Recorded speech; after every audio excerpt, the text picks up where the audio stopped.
Welcome. We are looking forward to our March AD meeting and have lots of information to share with you all today. So we are grateful to have you here, both those in the room and those online. And as a reminder, just let us know if you have questions or things that you'd like to share with the group. You can utilize the chat. If there's something you'd like to come off of mute for, we'll have to have Emily unmute you. So let us know if we'll need that. So welcome today. We'll jump right into our slides. I wrote this one a book called Better. Tom Wanda. It's an interesting book about surgery and medicine, and I think it's very applicable also for education and how we can make things better. But the quote was, "Better is possible. It does not take genius, it takes diligence. It takes moral clarity, it takes ingenuity, and above all, it takes a willingness to try." So I appreciated the ideas that are shared in this book about thinking about there's always things that we can improve on, and how do we find ways to improve our practices and our processes to make things not only more efficient, but more effective for the students that we're working with. All right. I know when we met with the UOD group a couple of weeks ago, we were really excited about the process that had been made for Senate Bill 39. That did end up passing. So what will happen is that we'll amend Rule 53E4303, which is the one that is our grades 3 through 8 assessment, and it'll amend it as follows. You can see kind of the screenshot there, but the amendments will be that starting in July 1 of 2026, so next July, it'll move that math and ELA will move to a 310 administration, science will move to a 410 administration, writing will stay with 5th and 8th grade. So that means that we still have 1 year with 53E4304, which is currently our high school, our 9th and 10th grade code that talks about having the college and career readiness assessment prediction and the fixed form test versus, or a grade-based test versus a course-based test, and a fixed form versus a computer adaptive test. So that rule will be repealed after July 1 of 2026, and we'll move into the combining of the two grades. Several people have reached out and asked questions about what that means. Will we have a single vendor? Will we have one test? And we're still working with our procurement office. And so we were able to meet with them and discuss like what the process would be for us if we have to go out for a competitive bid and do an RFP versus if we do a sole source and move forward with our current contract. And that's where we're working with our our procurement team on making those decisions on what our next steps will be. If we move forward with a competitive bid process, in the past, we've typically included a principal, a teacher, some board members, people from our staff at USBE, and assessment director representatives that are on that scoring committee. So if we do move forward with an RFP, we'll likely reach out to the assessment directors and ask for some assistance being on the scoring committee for that process.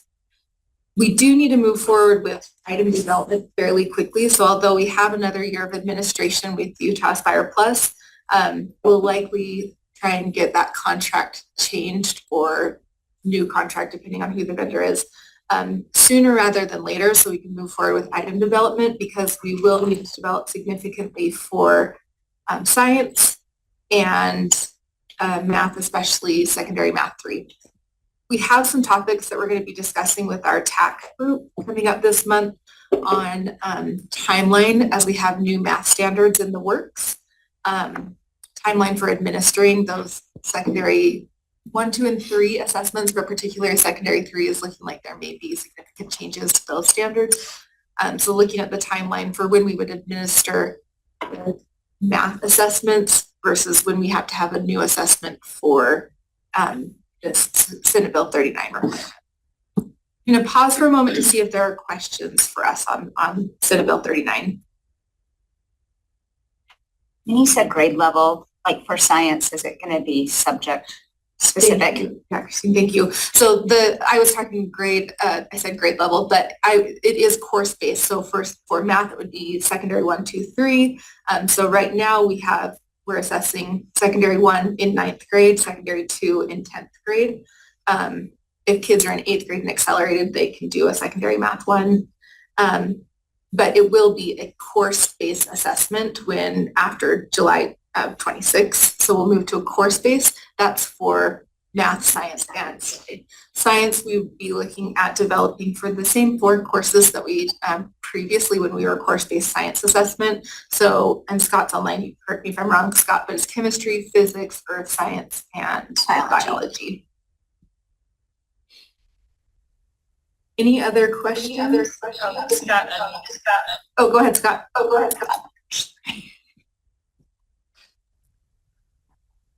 Sorry, I didn't mean to make an echo. The we're still gonna have to also work with Aaron's team and in terms of which courses. It would definitely be those 4, but if you remember in the past, we had had some courses that would get like the biology test, even though it wasn't just straight biology. We had human biology would also key a biology test, and I don't think that's going to be the case this time, but we just have to make sure.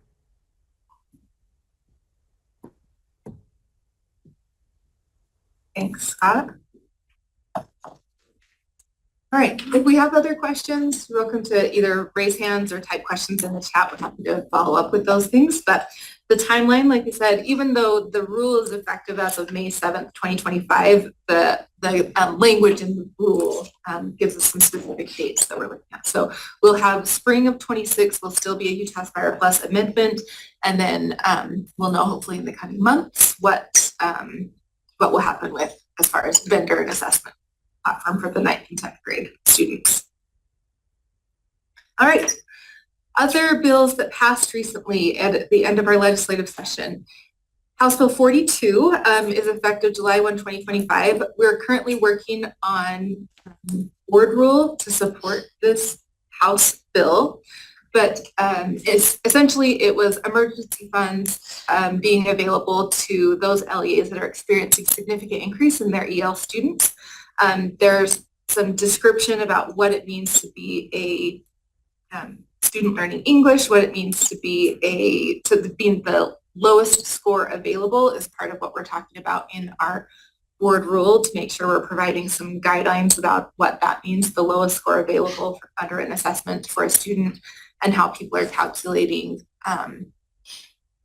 what a significant increase means if your LEA is experiencing that. So that is being currently worked on board rule to support the House Bill 42 because that is effective as of July 1 of 2025. Questions or comments on this one?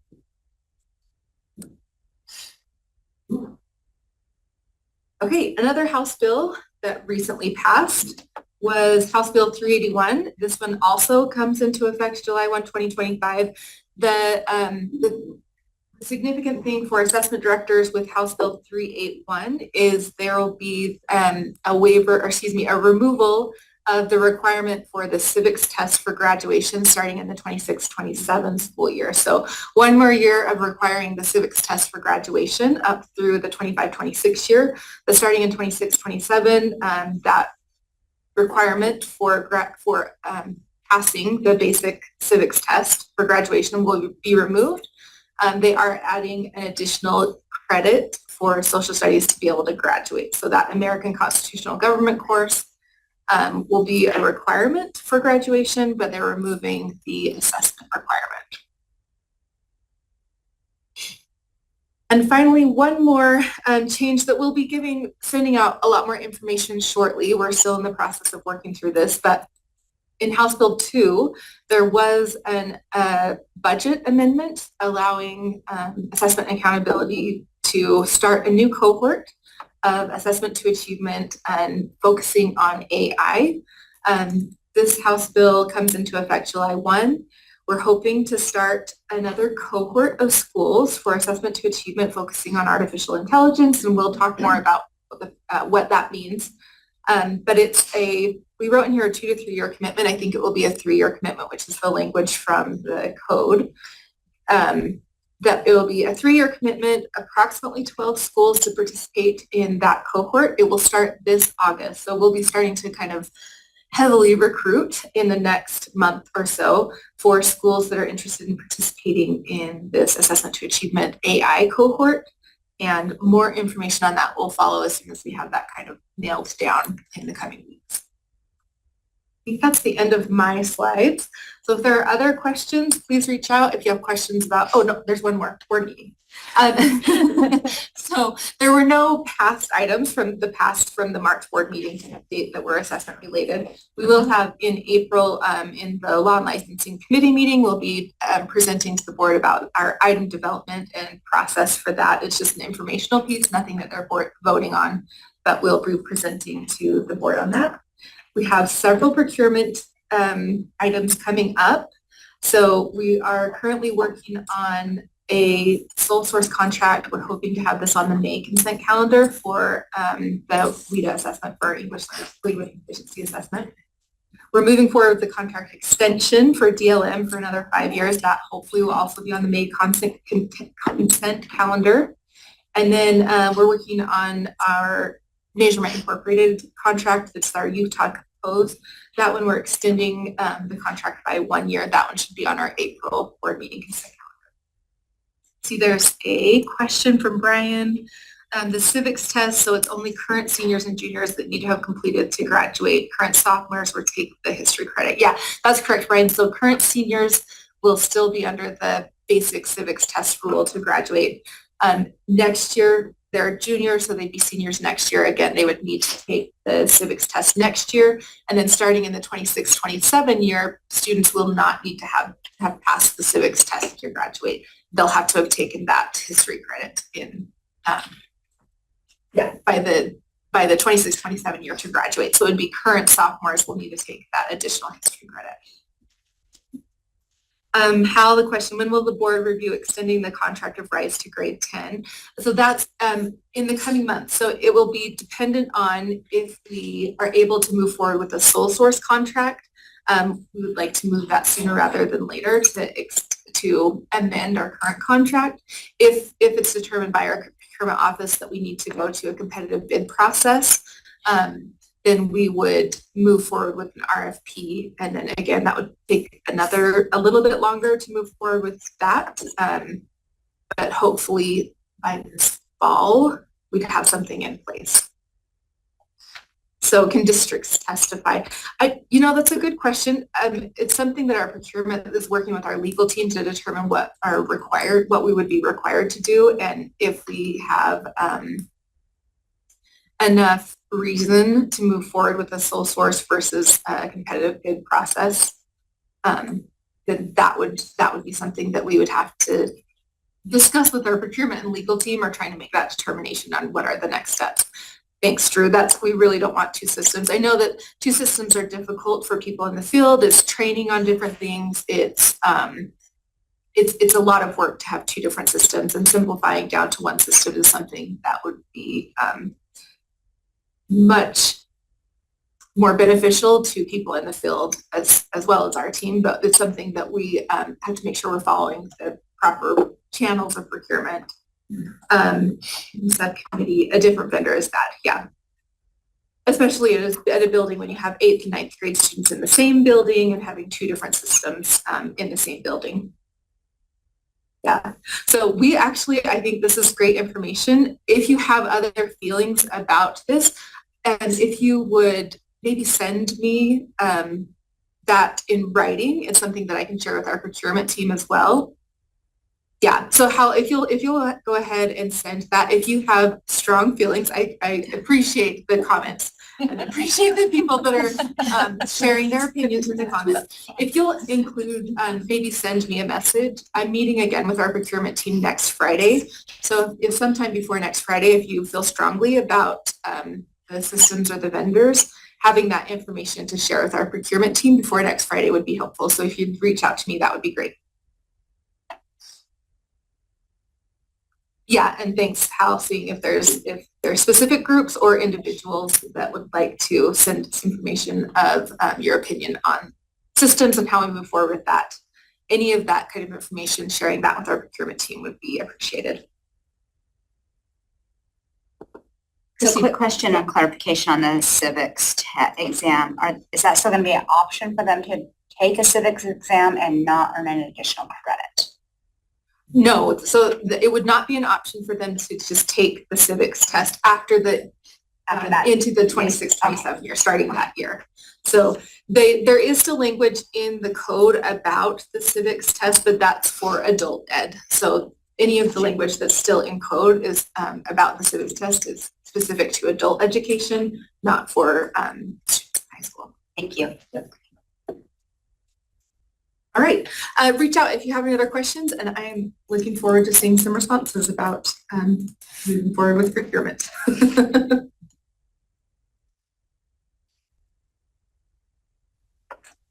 You guys hear me okay? Yes. Okay. I apologize for my voice.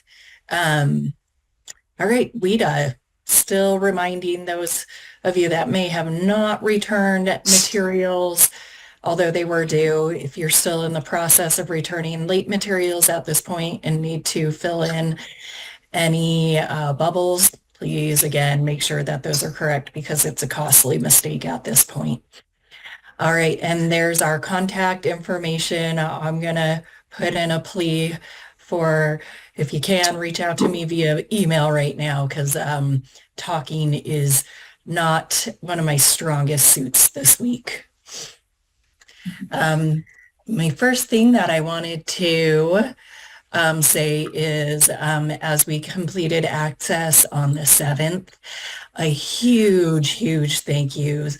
I know there was a lot of concern about getting our access testing completed this year.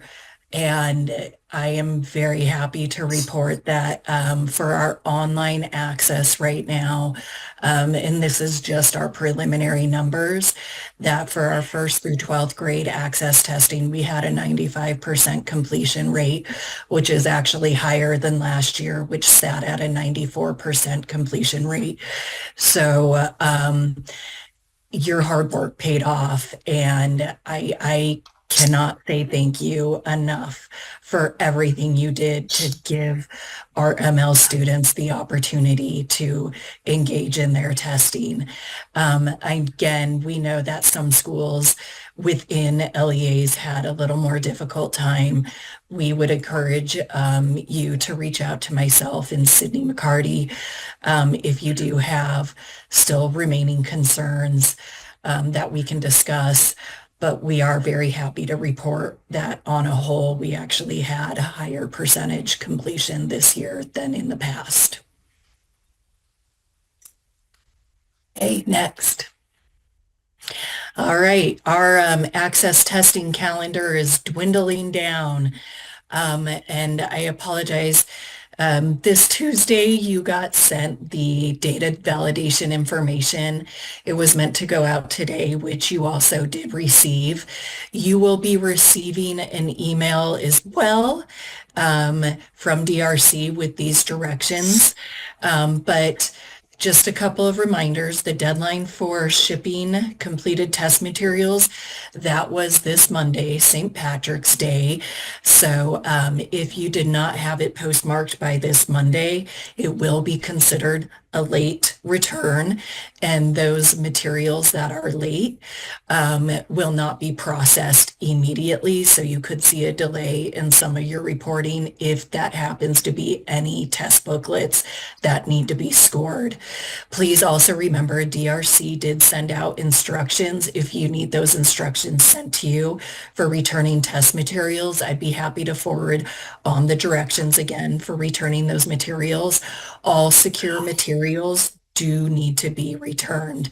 So please make sure that you do return those, because then if they're not returned, you do have to complete an accountability form in AMS explaining why those materials haven't been returned. So it's probably just easier to return them.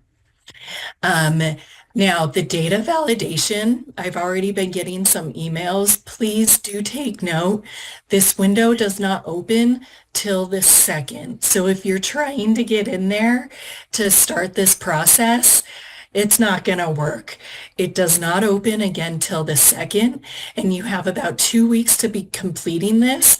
That 2-week time period spans about 3 different weeks because we know a lot of different LEAs have spring breaks coming up. So we were hoping to get it across as many weeks as possible to hit, to consider all the different spring breaks. So we hope that this is going to work for you. Again, in this morning's email, the directions were attached. You will also get directions from DRC. I do really want to highlight that the biggest thing is going to be checking your student information, making sure their SSIDs are actual state student IDs that are entered, not LEA specific ones, that spelling of names are correct, and also that do not score codes are put in. You only need to add do not score codes for students that could not take either all 4 domains or specific domains that should have tested. Again, we ask that for students that were in the system that shouldn't have been tested because maybe they moved or they were incorrectly put in the system and shouldn't have been tested, you do not want to add a do not score code for those students. USBE will remove them in our state level data validation. So again, that window opens on the 2nd, and Maureen and I will be keeping a close eye on that process. Reach out to either one of us if you have questions. And then please do note that your reports, the online reports will be available on May Day, May 1st. So you should have those available in AMS online for everything that was returned on time. And then the printed reports, if you need those printed ones, will be shipped.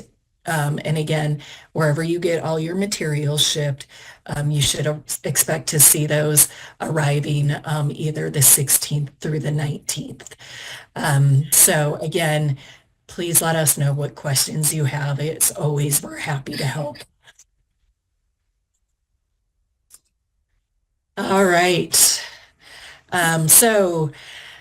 Our access concerns and emails regarding those concerns when it comes to alerts, plagiarism, and suspected AI.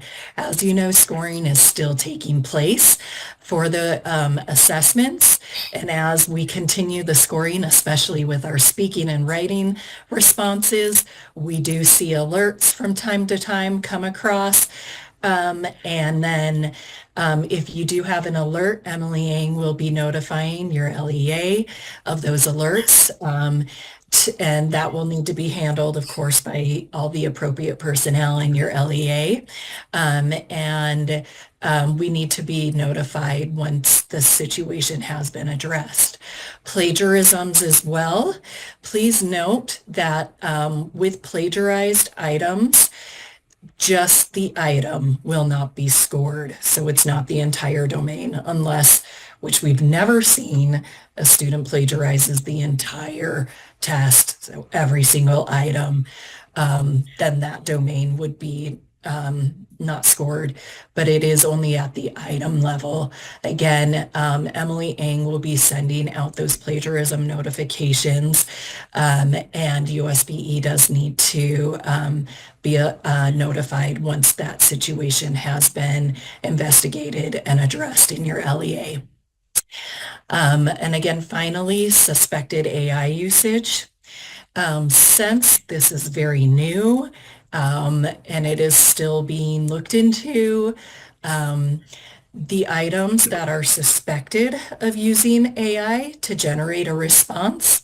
Those items, again, because we don't have hard and fast proof still, technology is still catching up. Um, those items will still be scored, but we do ask that you start to investigate that and address it. We do not need to be notified unless you have really important information, information that you have found out that could be really helpful that we could pass on to WIDA and DRC to help this process of suspected AI usage, but otherwise that is not an instance that does need to be reported back to USBE. Again, Emily Ng will be sending those along as well. If you have any questions or concerns about any of these suspected concerning cases, just let us know. We're happy to be a thought partner. Remaining other just access announcements, customer service hours for WIDA are going back to their regular kind of out of testing time service hours that did start this Monday. So do take note of those customer service hours. DRCs still remain the same. And then these are just some reminders that there are lots of interpretive guides for score reports as you get closer. I do think a really useful one, especially knowing that that schools and LEAs have to have family and guardian communication plans in place for communicating this information to ML families. There are some really great resources on how to share information with parents and guardians, and there are a lot of translations of those parent communications as well, and how to interpret those scores and what they truly mean. And then also for you all, once you do start to get your data come May, the district student response data file layouts to really spell out what are you seeing in these big CSV files. That is now available as well for a guide on how to read those big data file layouts. Next, we do have one more summer training opportunity coming your way that is still open for enrollment in Midas. We are right in the middle of one more training that will be wrapping up tomorrow. But then also please do note that those self-paced free online workshops available through the WIDA Secure Portal, those stay available all through the summer. And then finally, again, our contact information and important websites for you to be aware of. Please let us know, reach out. We are here to support you. And again, I cannot say enough the biggest thanks. I know this year's testing was challenging, just with so many shifts, you know, at a national level, but you need to know how much we appreciate your good work and the efforts you made to exceed what we've done actually in the past. So just again, biggest thanks. And now you don't need to listen to this voice anymore.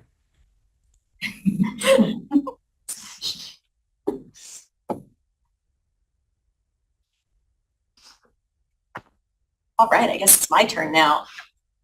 Do I need to turn my microphone on? Can people hear me? I can hear you. Okay, great. All righty. So last month we could feel it in the air that the summative testing window was approaching, and now here we are. It's here. I just have some general reminders for you. If you add a student to your LEA or if you change their record in any way, it usually will take 24 to 48 hours for their rostering to catch up, give or take. So you won't be seeing students on a roster automatically. You just need to give it a little bit of time. That goes for student record changes, course changes, term changes, scram record changes, if you change their birthday, if you change their address. A lot of small changes that you might not think of to a student record will cause them to drop off rostering also. So just be aware. If you need to change a user account, say you need to add a teacher's Cactus ID to Tide or do some sort of management, oftentimes that will take an overnight upload to go through before you see those, before a teacher can see a roster, things like that. All right, the number one culprit of students not rostering for assessment is UTREX errors. If a student has a fatal error on their record, they will not roster for assessment. That is a good rule to go by. You or someone in your LEA has access to that fatal error file in UTREX on the UTREX overview page. You download it, it'll explain every single error to you, and so you can get them fixed. Also, one more thing, if you need to know what those errors are or you need an explanation of how to fix them, the UTREX specifications document is a fantastic resource. It gets updated twice a year. If you go to the links for any of our other documents, the rostering guide, core codes, it's on that page too. If you love to read a technical manual about UTREX submissions, it's really great. I look at it all the time. All right, next. I love it. I love it. So next slide. All right, if you have a student that isn't rostering for RISE, first thing, check those fatal UTREX errors. Second is the 1% flag marked on this student. 1% students do not roster for RISE, for Utah Aspire Plus. That they can sometimes be marked accidentally as 1%, and that will keep them off rosters. Check your core codes on your courses. Make sure a student is enrolled in a course with an assessment rostering core code. Also check your course entry and exit dates. If a student is not actively enrolled in a course, if it doesn't start until tomorrow, then they will not roster until tomorrow for that course. They have to be within that, they have to be within the dates. Also with school entry and exit dates. If they don't start school until tomorrow, they don't roster for a test until tomorrow or most likely the day after that. All righty, next slide. All right, Utah Aspire Plus. If you have a student that isn't showing up in Utah Aspire Plus, check those fatal errors again. Check that 1% flag. Also make sure that they are enrolled in school, like I said. It's the same for RISE. Make sure they're enrolled. Also, you want to check that they aren't enrolled in more than one school. We have a lot of Utah Aspire Plus students that are enrolled in 2 schools, in 3 schools, in 4 schools. You would be surprised how many schools are, maybe you wouldn't, but there are a lot of students that are enrolled in a lot of schools out there. All righty, next slide. All right, dually enrolled students. We covered this last month, but I thought I'd say it again. Students that are enrolled in more than one school can test at any location. If they are actively rostered in Tide or Adam, they just need a test session ID or a test code and their SSID, and they can test. Just if you are not the rostering school, please let the other school know that you're testing their students so it doesn't cause any confusion. You won't be able to see those results. There's another reason to make friends with the other school. If you want to see the results, they would have to share those with you securely, please. All right, next slide. All righty. Our private and homeschool and Utah Fits All students. I know a lot of you had questions about Utah Fits All students and accommodations and the DLM test, and spoiler alert, Tracy and Jessica are going to be informing you about that in just a couple of slides. So hold on.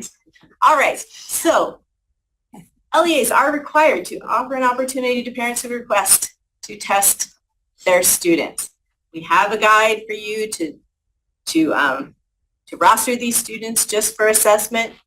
You do a Utah Fits All student rosters the same way as a private student. Please be very careful about who you share your results with. It's a limited pool, especially for Utah Fits All. You are only allowed to share those results with the parents, nobody else.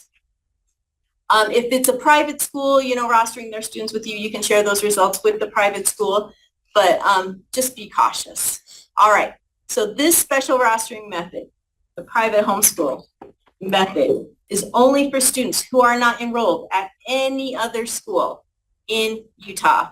If you see that student in UTREX or in SSID when you're creating a record for them, you do not have to use this rostering method if they are enrolled anywhere. So save yourself some work.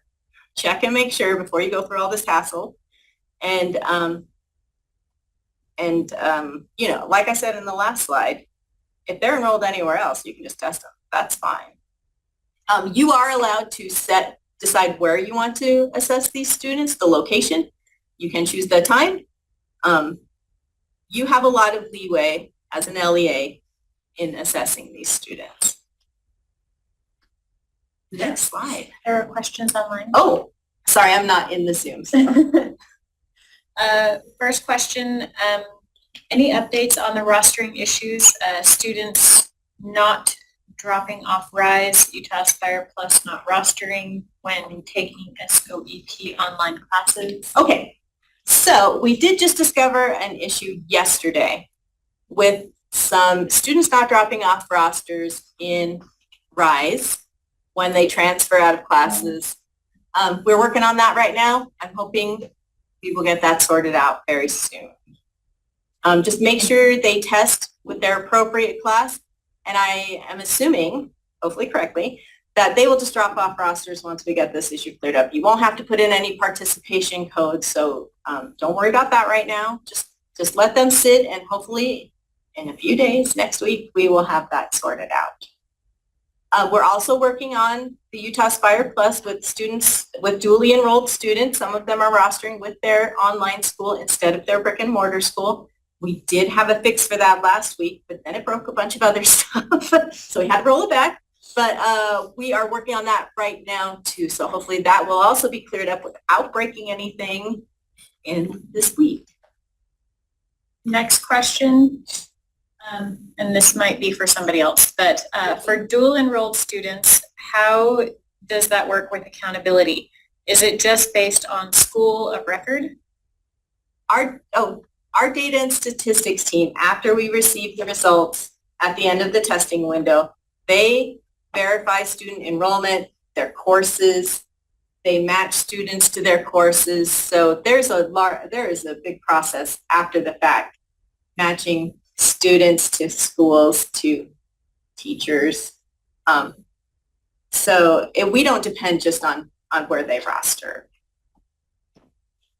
Right. And then next question, this might be for Elise, I'm not sure, but I think it's regarding the testing private homeschool and UFA students, because you had mentioned you can test them anywhere, wherever you schedule that. Mm-hmm. The question is, are 2 proctors required for these students testing? Sure are.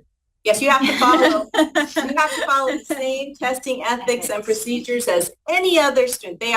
We are just considering them a student that is coming for a test. You have to do exactly the same things you would do with any other student. Next question. They just keep coming. Oh, all right. Next question. Can you verify that data via API is being pulled at 11 p.m. for RISE? Has this changed? 11 p.m. Well, this is coming from Hal in Canyon. I can double check. Usually 11 would be very early, I would think. Is that what it says on my form? I have a schedule. Let me look. Usually, yes.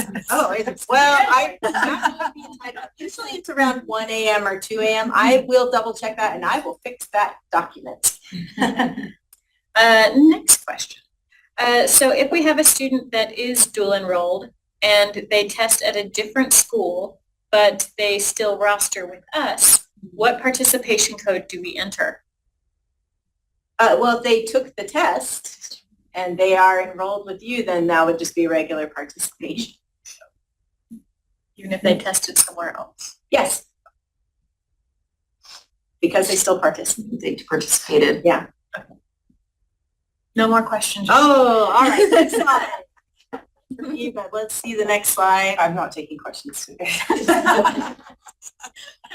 All right, here's just your usual links, the core code list, Verizon, Acadience, Apple, the student rostering manual. Boy, if you love those Utrecht spec stock, that student rostering manual will be right up your alley. The instructions for rostering are there, and also the Utrecht. I believe there is a link to the Utrecht specs on that page. If there isn't one, I'm going to add one. Maureen, I feel like you should have a coffee chat and review the manual with all of our. Read that manual. It will be sleepy time. It would be better than ASMR to put you right. Laughing your teeth. You can start your own book club.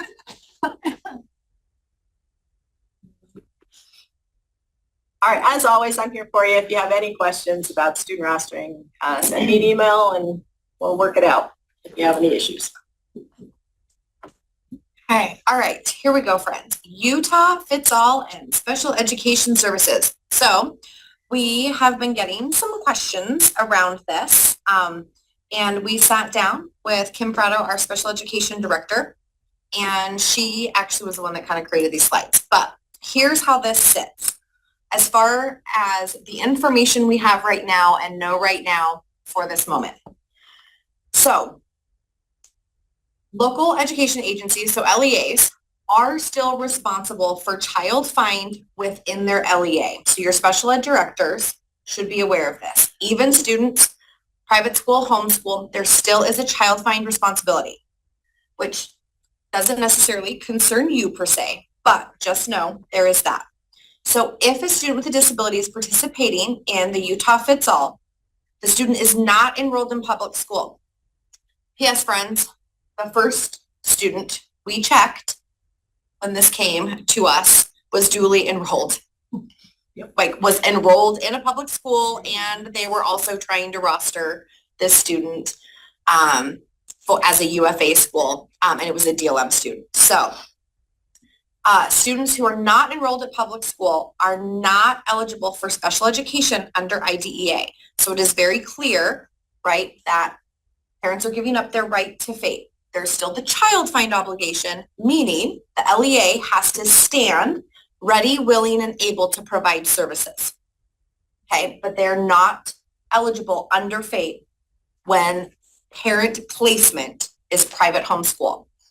However, with this UFA, an LEA can choose to provide fee for services to a student with a disability who is participating in UFA, meaning the LEA then becomes responsible to create an appropriate fee schedule for the LEA that is applied uniformly to all students. We do know that some of you guys out there, again, go back to your special education department, are actually taking some money to still provide services, special education services, to UFA students.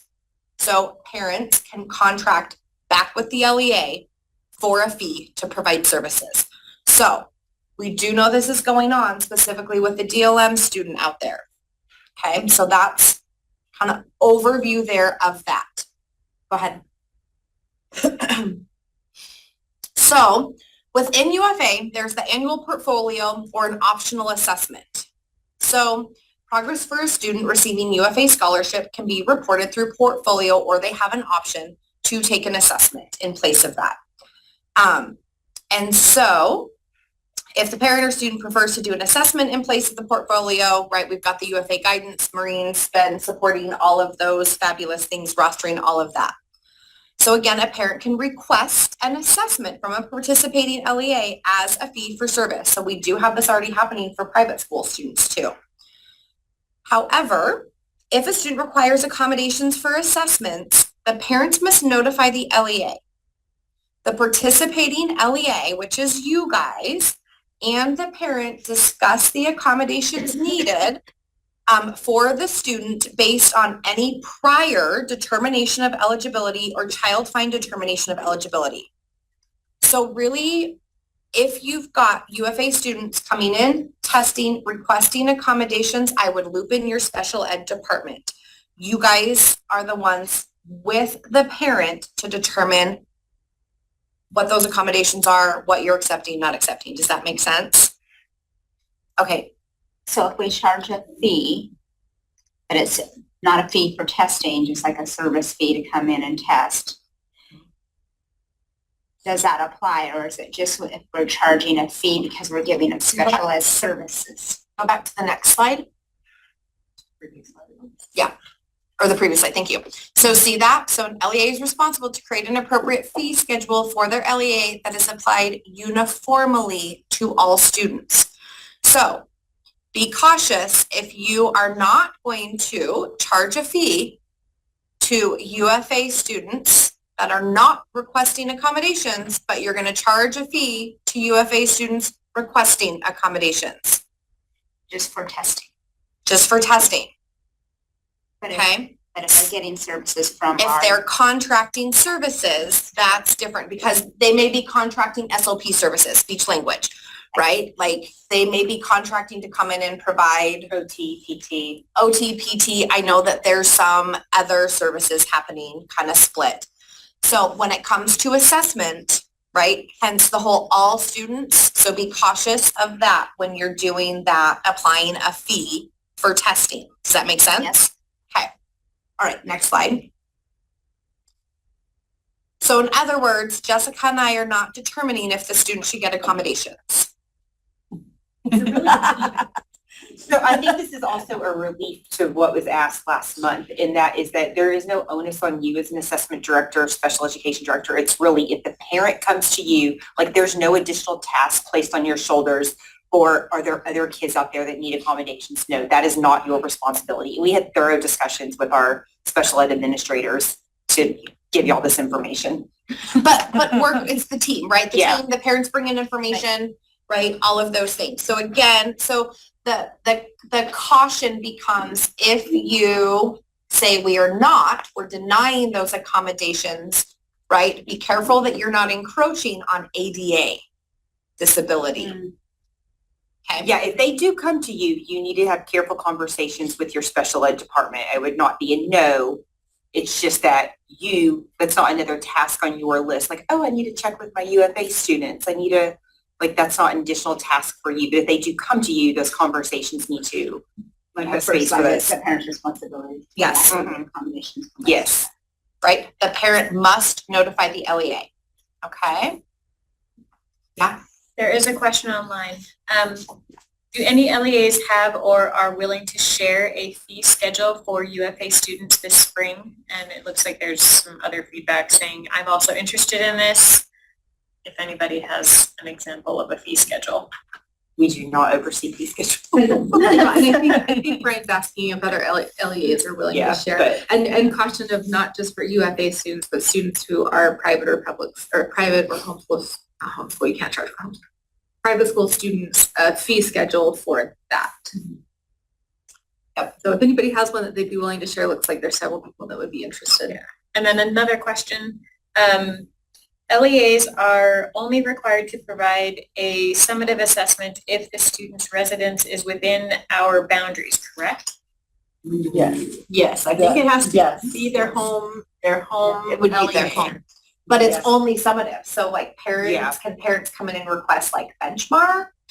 Yes, for Acadians, it'd be an end of the year benchmark. That they could do. Can they I think do? they could do throughout. Yeah, they could The do EOY benchmark EOY. for Acadians. Yes. They should be able to do all three, right? In the beginning of year, middle of year. What about Rise? No. I have only had requests for the end of the year as a summative assessment.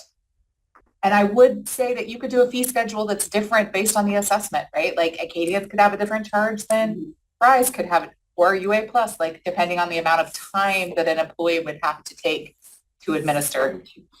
Right, so for Acadians where it's a one-on-one administration, you may have a different charge. So that may be something as you're looking at fee schedules, determining if you have to have two proctors or if you're using a one-on-one administration, or for DLM where it's a one-on-one but multiple test slips and the time that's taken to administer, those might be things that you're considering, as long as it's a consistent fee schedule for. Formula too, right? Like kind of figure out what that formula is and apply it across all. For homeschool, they can request Acadiance testing throughout the year for benchmarking. Yes. But for the Utah Fits All, they only need a summative, which would be the end of the year.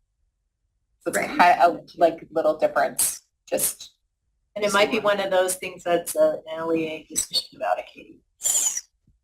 I don't know. Well, because under under R277-604, Yeah. homeschool students can participate in assessments. So Acadians, where it's administered Three times a year. The homeschool students, if the Utah Fits All student needs to do it for their portfolio or their summative assessment requirement, then that may be different, but it's not necessarily up to the LEA to determine.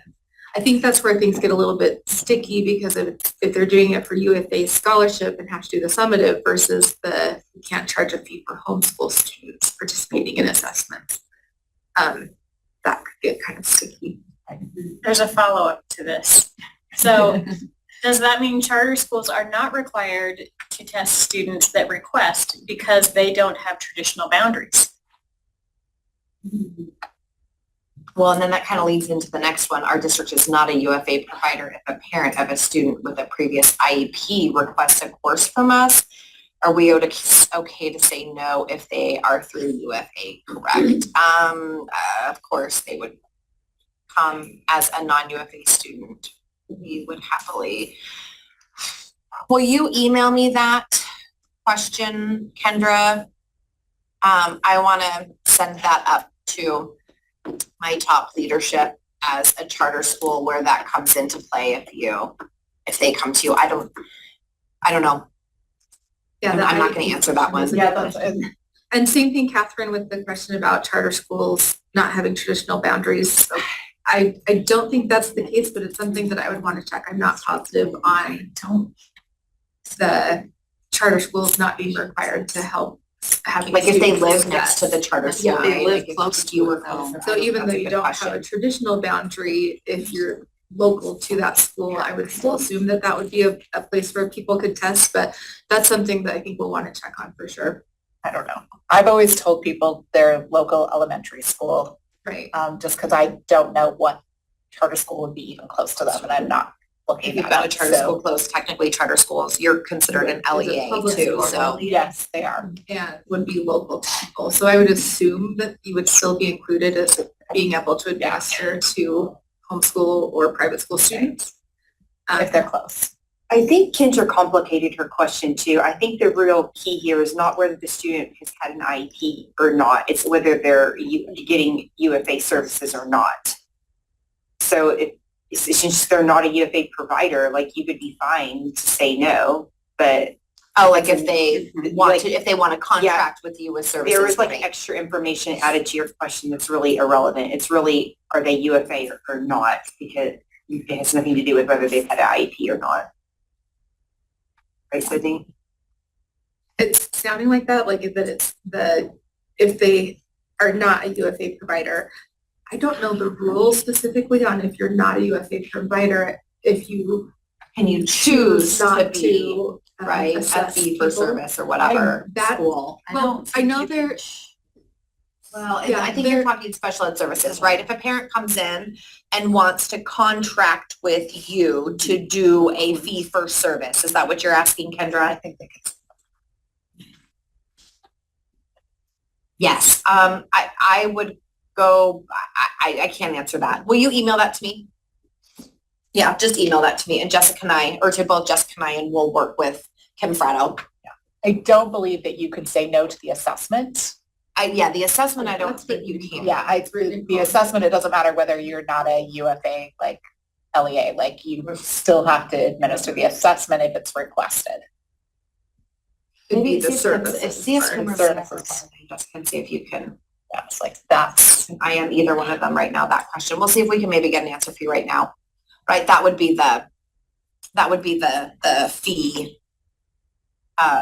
Right, if they want to contract special education services with you, can you deny that? We'll find out. Okay. Good questions. We don't have all the answers, friends. We don't have all. Okay, next one. Okay, so the next one is alternate assessment. So Utah's alternate assessment participation guidelines still apply to students receiving UFA scholarship, meaning you have to determine, if a parent comes and requests DLM, you have to determine, is the student a student with significant cognitive disability? Are they receiving instruction aligned to the alternate achievement standards, the essential elements? So the criteria, in essence, stays the same. We don't change that. So again, if a parent comes, requests this, you would need to have those conversations, provide that information, work with your special education department to determine if that is the appropriate assessment, if that makes sense. And again, it would be relying on previous determination, eligibility, and any possible child find stuff, right? If we were ready, willing, and able to serve the student, right? Would we serve this student in a manner of being a student with significant cognitive disability? So same thing happens to roster these students. Maureen wants you guys using that 995 private school code. You need to mark the school of record as no, also known as a non-attender, and you still have to submit a SCRAM record marking that 1%. So our special education data person, right, we will ensure that we are taking any information coming through under that private, and there's a homeschool code too in DLM. Any of those, we don't include any of that in accountability. But you will still have to create a SCRAM record for DLM because that 1% flag lives within the SCRAM record. Okay, so any questions on DLM, accommodations? Okay, so work with your local team and parents to make those decision points. I think that might have been my last slide, right? On that one. So yes, so you can reach out to Maureen, myself, Jessica, Maureen, rostering type stuff, all those things. Okay, just so you are aware, we have not taken this information to special education directors. We will be taking this information that we just shared with you guys today to them in April. So please feel free to share slides. Have them reach out to Jessica and I if they have questions, concerns, but we will take this presentation to them in April. Okay. All right. Good morning, everyone. We just have a few Acadience items to go over. So the first one there is that we have BOI benchmark data available statewide for both math and for reading on an LEA level and a state level. That was also included in the AD memo that was sent out, so you have that link there as well. And please feel free to reach out to Jared or me if you have any questions with that data set. The second thing, and this also was included in our AD memo, is that there will be an ALO Assessment Administration course for EOY in particular. So that course will be available on Canvas starting April 1st, and that is just to give some extra practice with the EOY benchmarks. So if you've already done it for the BOY and MOY, it's very, very similar, looks similar to what it was, but this is just for EOY data, EOY benchmark tests, so you can practice that. So feel free to please give that to any of your assessors who are going to be participating in EOY. And thirdly, if you go to the next slide, Tracy, do you want me to go over this or did you want to? Oh, I can do this. Okay, so Acadience accommodations, we have been getting quite a few questions. Large print and attention marker ruler have been one. They are considered a resource. Any student can have those. You do not need to mark that as other accommodation in the system. Really, truly, honestly, the only things that we want you marking as other in the system is when you provide read aloud for math. We are definitely, and you all are seeing them because I've had the phone calls, are seeing some very interesting accommodations being administered to students in Acadience that's getting marked in the system. So, it doesn't hurt to go look at those and see what teachers are doing, because there's some funky things happening out there. So please reach out if you have questions or concerns. But just reminding you that there is that standalone document for Acadience and Reading, outlines all of our alternative accommodated options and the accommodations in there, and then as well as the Utah participation policy has specific charts for Acadience that outline specifically what are resources for all and what are considered accommodations. The caveat to this is when you go to Acadience's test administration manual, Acadience definition of accommodations is a little bit different than Utah's definition of accommodations. So we are working on that with them to be determined on where we land with all that. So please just reference the accommodations policy. If we say it's a resource, that's what we've decided in Utah, you're good to go moving forward with that. So if you do have any other questions, just let me know, but please reference those documents first. I will just add, if you want to look at what accommodations were given, you can download the CSV file, and it does have a column there that indicates if an other accommodation was entered and any accommodations that were marked. So some of the questions that have come up is they've seen like teachers put enter accommodations in there, things like alternate location, that sort of stuff. And then wondering like if they mark that, do we not get a score? So if you mark that accommodation or you put something that Acadience doesn't like, you will still get a score. The data comes back to us. The difference is Acadience may choose to take that data and remove it from their research data set. Does that make sense? But it's not going to impact anything that goes on in Utah. Okay, so yes, so double check those charts. We update those accommodations policy. There's a specific appendices. So those are your two Acadience resources. And I know it can be confusing because what's in the TAM does not 100% line up with what we've decided. So reference our documents, please. But does math come up for the math portions that need read aloud? No. Does math come up for the No. math portions? No. What is it? I don't know. It says that doesn't come No, up. they don't. They don't, because they're done paper pencil and they're not in the system. And so there's no way to indicate that in the system. We have to keep working on that. That was the whole point of other accommodations. Okay. It was. All right. So again, as you can see, Acadience and accommodations is fun. Okay. So don't mark anything in other, please. Like, Yeah, well, it only comes up on the reading On the or reading. the K-1 digital administration, which there's no read aloud portion for that. there, yeah, read aloud is not allowed for reading. Thank you, Teresa. I keep forgetting that it's not in there for math. Okay. So there really shouldn't, I don't even know what's on there. I don't really think. we should There's be no, marking it. nothing other should be ever selected for reading because Mhm. there's no need to put in alternate location, there's no need to put in breaks, and you can't read it aloud. Nope. I guess if somebody does, then we'll be reaching out because that That's That a one's not modification, but yeah. Okay, perfect. Thank you, Teresa, for helping me out on that one. Sorry, one more question with UFA and Acadience. Is there no charge from ALO for the LEA who adds a UFA student requesting to be tested? Correct. The state covers that charge. correct. Correct. Teresa confirms. Okay, just to clarify, anyone can use resources or is it just sped kids? Anyone. So if it is considered a resource and in the accommodations policy, there is a section where we really have tried to the best of our ability, help everyone. This accommodations policy is not just for special ed teachers, like every teacher administering assessment should be looking at this.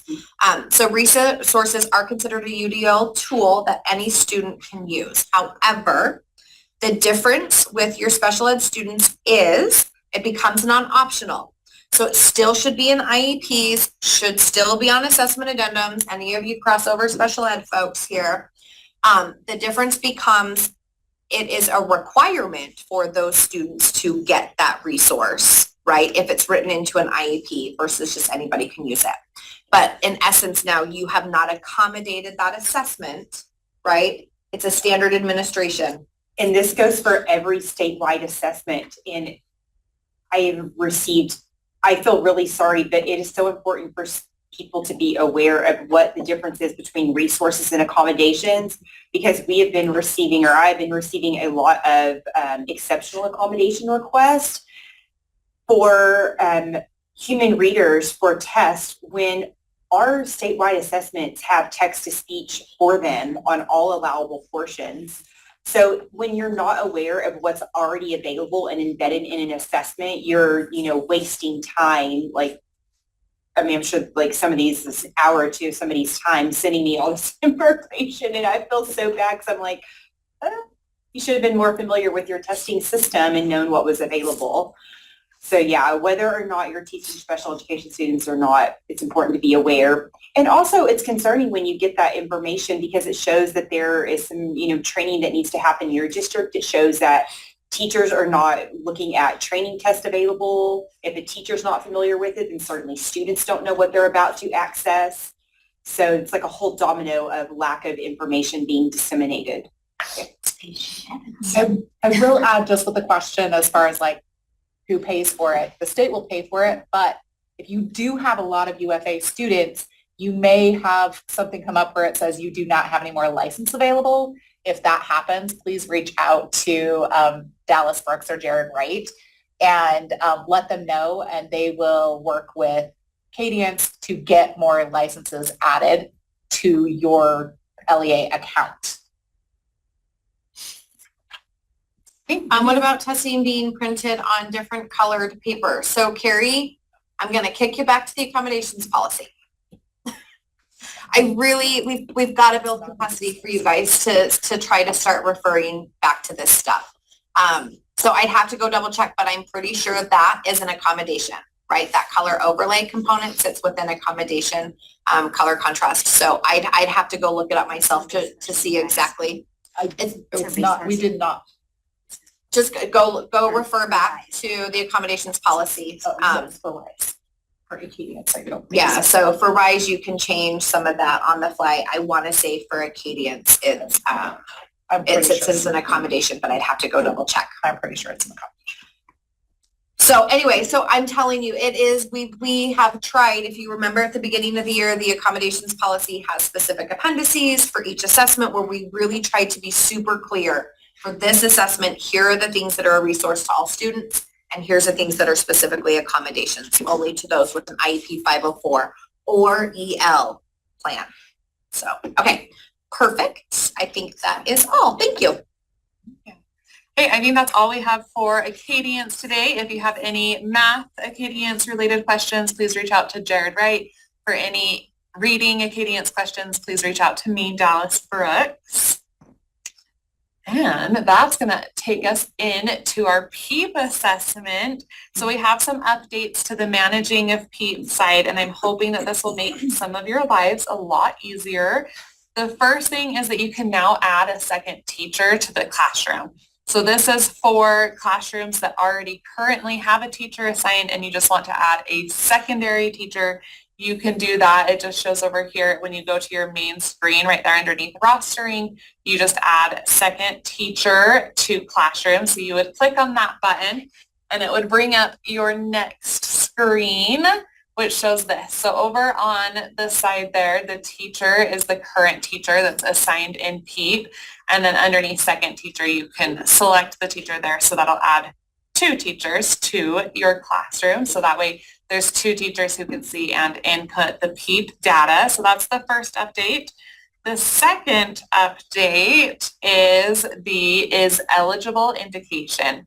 So on this one, you would go in and click on the administer PEEP link underneath assessments. This is only visible at the school or LEA level. So teachers can't input or see this information. I would add, if they can, please let us know. Oh, yes. If you didn't hear that, if they can see, if the teachers can see this, please let us know so we can change that. You can't check it. And fix that. So once you go in and click there, there's this little side panel on the side that says is eligible. It auto defaults to no on all of the students. So all of the students will already have it saying no. You can go in and choose this. It indicates if a student meets the eligibility criteria of economically disadvantaged plus a risk factor, being an English learner, or both. So this needs to be completed by anyone participating in preschool grants by June 15th. So please add that to your calendar so you have that on there. If you do need to indicate that a student is eligible, you will click on that no button, which will bring you a little pop-up box, which is on our next slide. You click on that, and then you can choose as soon as you indicate yes and click on the little yes circle, it'll bring up a drop-down box that lets you choose which criteria this child is eligible for on there. And then our next slide, please. So then it will give you a report that gives the percentage of students that are eligible, and their scores for literacy and numeracy will be broken out from the rest of the students at EOI. So that's why having that filled there could be beneficial. Next slide, please, Emily. Okay. So course codes for this. These course codes will not roster students for PEEP. So if students are receiving speech and educational services, they must also be rostered with a different course code to roster for the PEEP. So those special education support services listed there, if students are rostered with those courses, they will not roster for PEEP. Students do roster for PEEP with the course code that's listed on the very bottom there. So please also make a note of that and make sure students who are taking the PEEP are rostered with that course code. And I believe that's all I have for PEEP today. If you need any help, again, please reach out to me, Dallas Brooks. I'm more than happy to set up a meeting or answer any questions to go over those additions to PEEP. I would just, some teachers are. Thank you. We also have been getting a lot of emails. There are teachers who are able to see their students. So they're preemptively getting ready for the PEEP exit, which thank you for doing so. There's a lot who aren't able to see their students. If that is happening, please shoot me a quick email. We're trying to figure out what's going on with that. Thank you. Okay. Okay. Do we want to take a break now? Do we want to dig into DLM stuff? I do have quite a few slides. I was just looking at the halfway, so I think either right before or right after DLM is where we could do break. Does anybody have a preference out there? Waterfall it. Call it in the chat. Break now. Moving on to DLM. Forever hold your peace. Break now. Break now. Done. One. All right, One and Catherine, done. that's Okay. it. we did it. One thumbs up. And a thumbs up. Okay. So let's do at 10:24. Your participation needs 10:24. Do what you asked. Oh, got a break. No, She was fast. I had an order doing this constantly, so. Okay, welcome back. We were having so much fun in here, we lost track of time. Okay, here we go. Can you guys hear me? Yes. Out there, yes. Em says yes. Here we go. All right. DLM, Dynamic Learning Maps. Our window is open, friends. It opened last week. Last week. So we are in our second week of administration. Reminder of our grades 3 through 11 for ELA and math. Science starts in grade 4. And then just here's a reminder and link to all of your fabulous resources. The DLM District User Resource Padlet, friends, is fantastic. It has all kinds of technical assistance documents for you, adding users, creating rosters, entering special circumstance codes, all those things. So please bookmark that if you have not already. Okay, next. Okay, to-do list. So make sure your teachers are in. Hopefully we have most of our teachers created. The key to this reminder, Cactus ID. Please do not enter a teacher account without the Cactus ID in that unique educator identifier. That helps us from creating duplicated accounts. So if you add a teacher and you get the pop-up message that the teacher exists elsewhere, please email me. Don't create a teacher and put in a false Cactus ID number just to get them into the system. It will wreak havoc on the back end. So So please remember that. Okay, I've been getting quite a few questions around paraeducators and proctors and teachers and lots of fun situations out there that we're navigating. Students have to be rostered to a licensed educator. Students have to be rostered to a licensed educator. Not saying that has to be your licensed special education teacher, but a licensed educator. We can add proctors or our paraeducators as a proctor, but we cannot add a paraeducator as a teacher account. Okay, so please don't do that. We have to have students rostered to someone that holds a license. This is a summative accountability assessment. If there is any misadministration that happens, it falls back on that licensed person. When we add paraeducators, they won't most likely have a Cactus ID, so we're going to put their email address in as their unique educator identifier. That's how we're kind of picking up those guys. They then have access to all students in a school. So just remember that when you add a proctor, a paraeducator, a proctor, they see all students in a school. So we cannot assign specific students to them. They will have to take the required training manual or modules that are in Educator Portal, but they then will have access to see testing tickets, the test information pages, and they can also see first contact surveys and P&P profiles. They just can't change them. So our licensed educator who has those students rostered, if, for example, you have a paraeducator that is primarily in charge of what's going on educationally for these kiddos, would work with that licensed educator then to complete those. Okay. Let me know if you have any questions on paraeducators and proctors. Okay, next slide.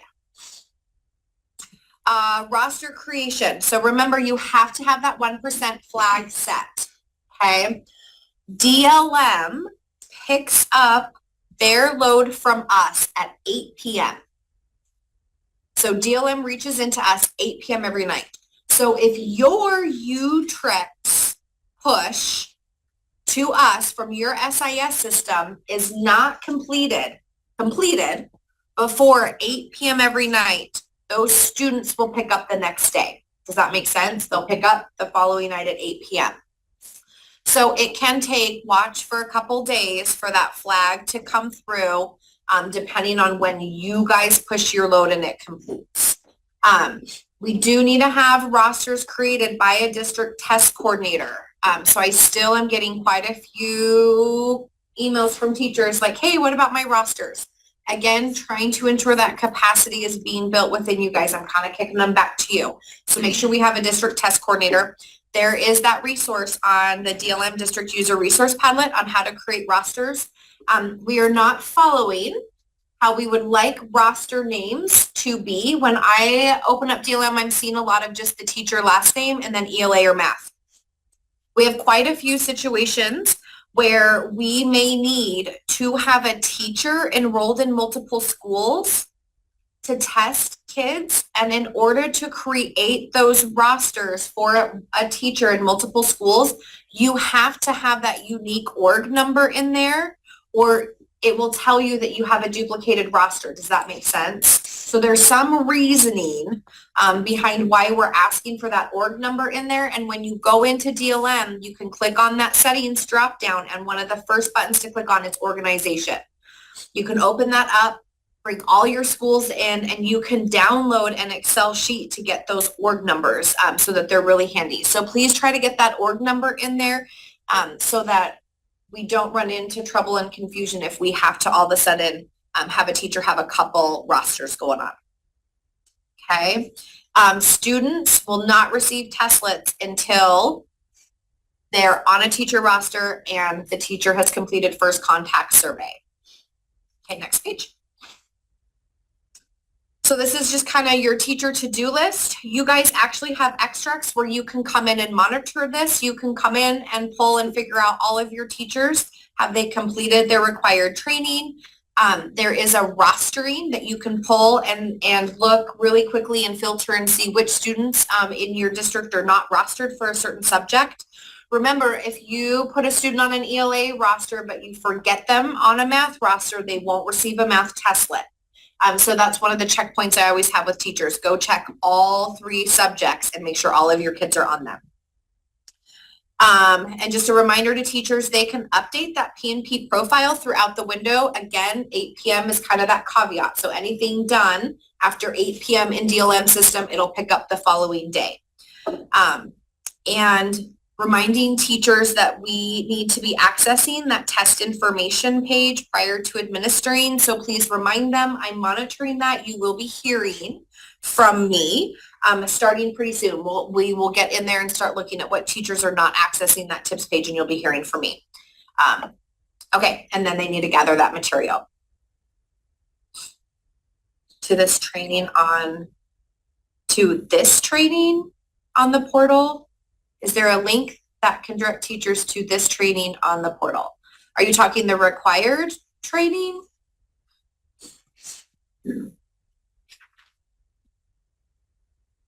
I'm not quite sure what the question is in there. We'll see if we get the DLM training. Yeah, so it is when you log into Educator Portal, it's in the blue banner that says training. And I have slides. There's a DLM Padlet for teachers that you can kick out to teachers. There are training slides on there. There is a whole section in the teacher Padlet around required training. So we've provided what I would like to hope is a plethora of information. So get those Padlets out to teachers. You can also copy and paste this kind of to-do list and send that to them as well, if that makes sense. Did I answer your question? I hope. Okay, next slide. Okay, perfect. I did get that correct. Okay, so current data, what we've got going as of a couple days ago when I made these slides, we've got a little over 4,500 students enrolled in DLM. We are doing much better on rosters. We've only are around a little over 300 kids not on rosters, so that's good. We still have a little work to do. We've got a total of 1,900 users in DLM with either a teacher or proctor account that is active or pending. And about 809 have completed training. I don't know how accurate this is. I'm sure we've got teachers in the system that probably shouldn't be, that are no longer needed in there, but that's kind of where we're at status. And of our 4,500 kids, we've got 1,400 that still need their first contact survey completed. So once teachers complete that first contact survey, it will take overnight for the system to pick up and run. Again, 8 p.m. is your marker. So if teachers are completing first contact surveys at 10 p.m. at night at home, that student will not roster until the following night. Does that make sense? Testlets won't deliver. Okay. Next slide. Okay, DLM administration. So this is just some good information that you can kick out to teachers. Testlets on average take about 5 to 15 minutes to re-deliver down. So teachers can zip through somewhat-ish relatively fast through testlets if students have capacity. There is a test monitoring column in test management where they can see exactly where they're at for students. You guys as district test coordinators also have access to that. So teachers will see where are we in ELA, math, science for each kiddo, what testlet they're on, how many they're required to complete.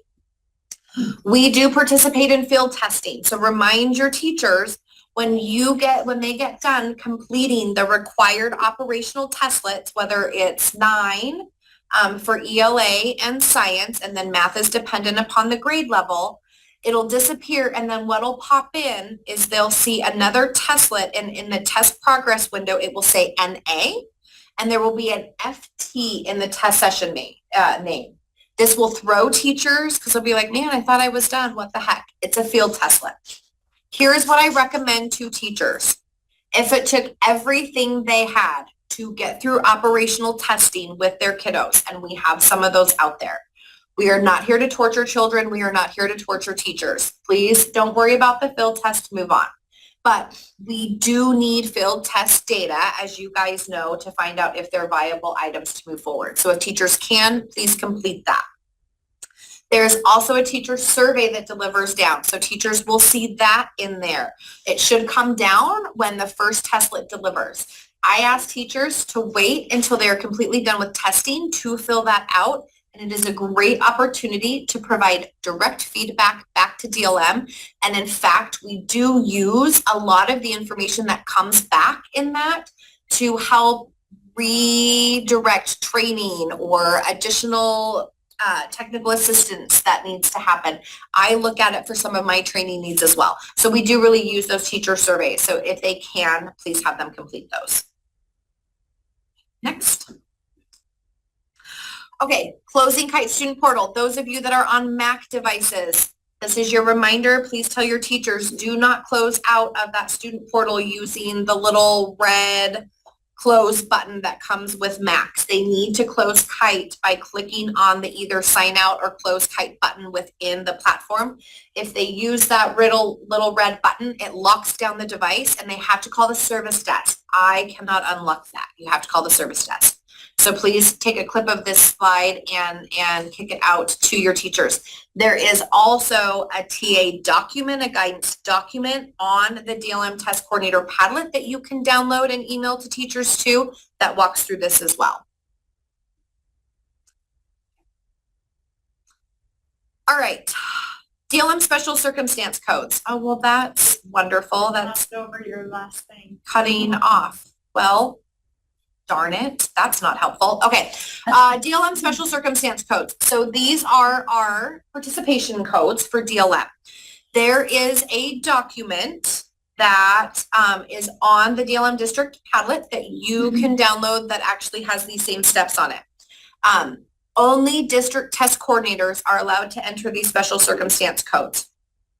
Teachers still have to submit the first contact survey for these kiddos because you enter that special circumstance code in the first testlet. So that's the big caveat. You've got to remind teachers. So if you have parent opt out, teachers still have to submit that first contact survey and then the first testlet delivers down. Then you guys go in, you click on that test session name and it will open up a window and you scroll all the way to the right and you'll see the special circumstance code.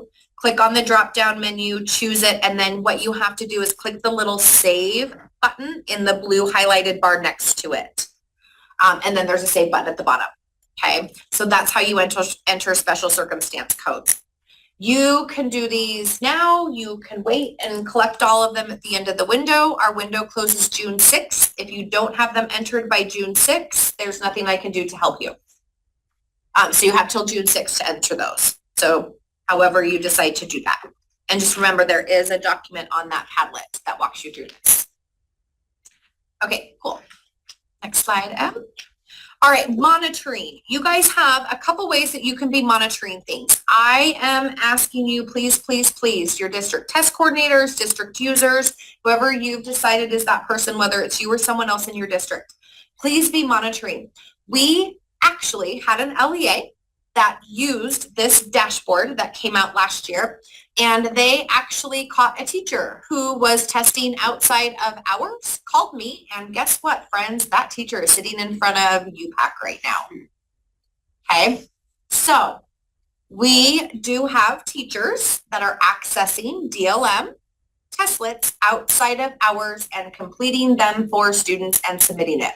So we will be monitoring this also more actively, so you will be hearing from me as well. You guys have access to this dashboard. You can also do your testing progress, and then we have this short duration component. So go ahead, we walk through the slides here. So the testing progress, this is an example of our statewide view, so you can go in, just really quick glance, plug in a specific school or look at it high level district and look at, how many have you had not started, ready to submit for first contact survey, who's completed it. So these are a required component for testlets to deliver down. So that's the first view you get in that dashboard.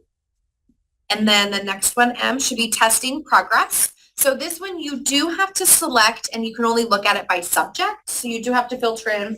You can look at it district-wide and then also dip down into specific schools to see where you're at in testing progress. Technically, your window closes, friends, 2 weeks before your last day of school.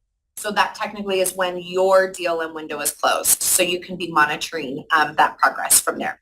All right, next one, Em. So this is kind of, you'd have to really squint to see, but the testing outside of hours dashboard, you get this big spreadsheet that filters in, and you can see the hours that a test was started, ended, what school, the teacher name, the reason. So if you get into this dashboard and you find that you have some of these that pop in, you can look at it for yesterday, today, the entire school year. Please reach out to those teachers and do some investigating. Please let us know if you need any support with that. And I will also be checking this and emailing districts if we find teachers accessing outside of our hours. Okay. Next one is the short duration. This one's kind of interesting. So this, and I've caught a couple here. Sometimes you'll see where if a testlet is submitted like within under a minute, that could be an indicator that maybe there's something funky going on. So it might be worth checking in with that teacher and see what's going on. So if you have a testlet completed in 30 seconds, I'm not quite sure how our students with significant cognitive disabilities are completing a testlet in 30 seconds. Typically, our wait time for student response is a little bit longer than that also. So it's just another view to kind of see what's going on with teachers as they're administering testlets. Okay, we are also, go ahead, Em, asking you guys to monitor test information pages. We're looking at this also. We have found, if you remember I came to you in the fall, we found that more than half of our teachers are not even looking at this test information page, which means they're sometimes going into testlets blind without appropriate testing materials or the information needed to be successful. So under reports, you click on test administration and monitoring within those data extracts and you'll see that tips access. So we're looking at that and maybe getting some emails too if we find that we've got teachers out there that are accessing the tips page without, or accessing testlets without looking at the tips page. And it literally is click data. So when I train teachers, I tell them, please click on that, open it up. They don't have to print it. If they do, shred it. It's secure testing materials, but they should be looking at that for every student. Okay. Next. That's it. Questions? There's my information. And again, links to all the fabulous resources we have for you. That's all I have. All right, friends, for RISE, the next slide is just kind of your general information. It outlines the window for you again and just your 8-week reminder and that you shouldn't be testing your last week of school. If something extenuating occurs, please reach out to us at USPE so that we can approve that for you. During summative windows, the benchmark windows are still available. Also, this includes the field test items, but there's something that's caused a little confusion with those writing field test items. They can only be taken once. Benchmark modules can be administered as many times as your teachers desire. The field test items can be administered once each for the informational and for the argumentative. Okay. Spanish adaptive functionality, reminder, only for math and science. Summative. Yes, for summative. Okay. It is not available in benchmarks. It is not available for interims. And also remember that those students should be testing in a separate session than along with their general administration students because the appropriate scripting is slightly different. Okay. Review the scripting. Remember that from last year, much of it is embedded, but with the RISE test and with Utah Aspire Plus, pay attention to the 5-minute warning because sometimes that gets skipped over or neglected during administration. And that is where students are given the opportunity to go back and review items they've already answered. And if you're not providing that for them, you are hindering the standardized administration, and we don't like that. for lack of better words. Make sure that your computers are ready, and then make sure you're also applying accommodations and any participation codes for students who have the parental exclusion prior to your administration. With tech readiness, there is a known issue currently with Chromebooks. Now, I know that many of you use Chromebooks. However, this is limited to a very, very small population. It has to be a Chromebook 32-bit device. This does not affect 64-bit devices, which tend to be more common. It also is limited to version 133 of the Chrome OS, and it only happens when students are performing a microphone check. That means it also only affects students who are testing remotely, because our students don't require a microphone check if they're using standard administration. So it is a super small number of students, but something that I wanted you to be aware of. Basically, your next steps, if you have students who are experiencing this, the device needs to be rolled back to version 132. If you are not sure how to do this, or if your users are not sure, because where some of these students are going to be using their own devices, if it's a remote testing student, they are welcome to reach out to the RISE Help Desk, and they are aware that non-technical speaking people could be reaching out with questions, and so they are ready and willing to support if that is needed. Yes. I know you can't see. For RISE, since it is not technically timed, do we give them a 5-minute warning when they are reaching the end of the time and a half that is shown in the TAM? I think 135 minutes. It says all students should be done by then, and not to let them take as long as they want to test. So with RISE, students should be given the appropriate time they need to take the test. The times that are in the TAM are suggested. They are not like Utah Aspire Plus style times where the student is cut off. That's not how it works. Granted, if they are just sitting there staring at a blank screen for 12 and a half hours during your school week, it's probably time to have them just walk away from the computer, and it will force submit when the window closes. Okay. What the 5-minute warning is for the end of your session. So if you are in a secondary setting and your class periods are 45 minutes, at that 40-minute mark, your teacher should be reading that 5-minute warning script. Or if you're in an elementary setting and you are going, you know what, we're going to test our kids for a 30-minute time period or a 45-minute time period, you just need to make note that you have to read that last script when there is 5 minutes left of whatever amount of testing time you are allowing your students to complete it. If you are maybe in a remote setting, if you're just letting them take it through completion, you may want to read that scripting as you noticed students are finishing with, you know, I see many of you are finishing. Or if it's, even with our remote students, we saw a couple of them last year where it was, they were going to leave the session open for like a 2-hour window. And then it was, okay, if you're still testing now, we will open a new session for you, but they still read that 5-minute scripting of, you have 5 minutes left, you will be able to continue tomorrow. If you were able to finish, they would no longer even be able to hear your scripting anyway, because they have been signed out of your testing session if you were testing remotely. Okay. When it comes to monitoring your test sessions, remember that as an LEA level user, you can view test status reports through TIDE. Guidance for how to access those and the various specificities that come along with them are in the TIDE user guide starting on page 159, but you can set very specific reports for your completion rates. You can search by test status if you're looking for ones that are paused, that still need to be continued, things like that.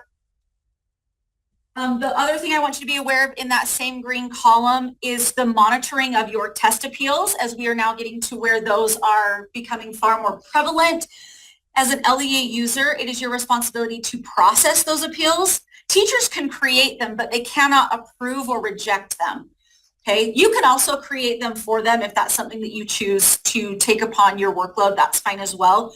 Guidance for this begins on page 144. I also want to note that the test appeals can apply for The writing benchmark field test items, many teachers have been administering those and it's great. However, many have also realized that those expire after 7 days and they didn't know. So if they need to have those reopened for students to finish, you can approve and or create those test appeals to have the writing field test sample items reopened so that those students can finish and have those submitted so that we get as many numbers as we can. When it comes to RISE summative reporting, remember for this year, immediate scoring is going to still occur for math and science, but RISE writing and ELA will be delayed through fall of 2025. There is not a specific day or time for that yet. We're just giving you a general time frame so that you can share that with your teachers, because I know that they are anxious to see those scores. I also wanted to review the pause rule with you. So if the student has paused their test for more than 20 minutes, the items they've already answered cannot be reviewed. They won't be allowed to go back and look at those. However, if they've paused their test with less than 20 minutes, those items can be reviewed and they will be able to go back through, look, change answers if they so choose. A writing item, so the writing field test items as well as the writing summative tests can always be reviewed until submission, okay? Those are always going to be saved wherever they have left off. Cluster and multi-part items are similar in that it will save where the student has left off.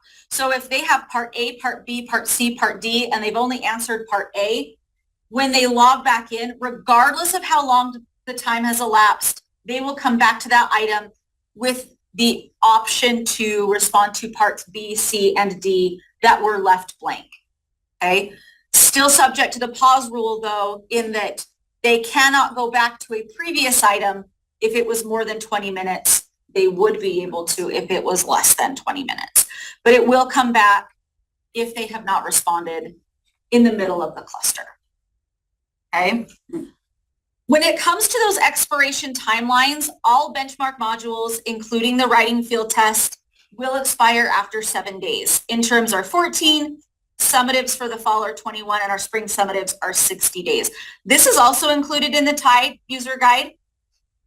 And I've already talked about this a little bit, but if you have teachers who are completing those writing field test items and they've expired, you can create and approve test appeals for those so that we can have as many of those numbers submitted as possible, because we would love to have every student response recorded. I want to talk a little bit too today about RISE text-to-speech, because there's been some discovery in the field that different devices function differently, and that is absolutely true. On page 29 of the TAM, it actually outlines a bunch of those nuances.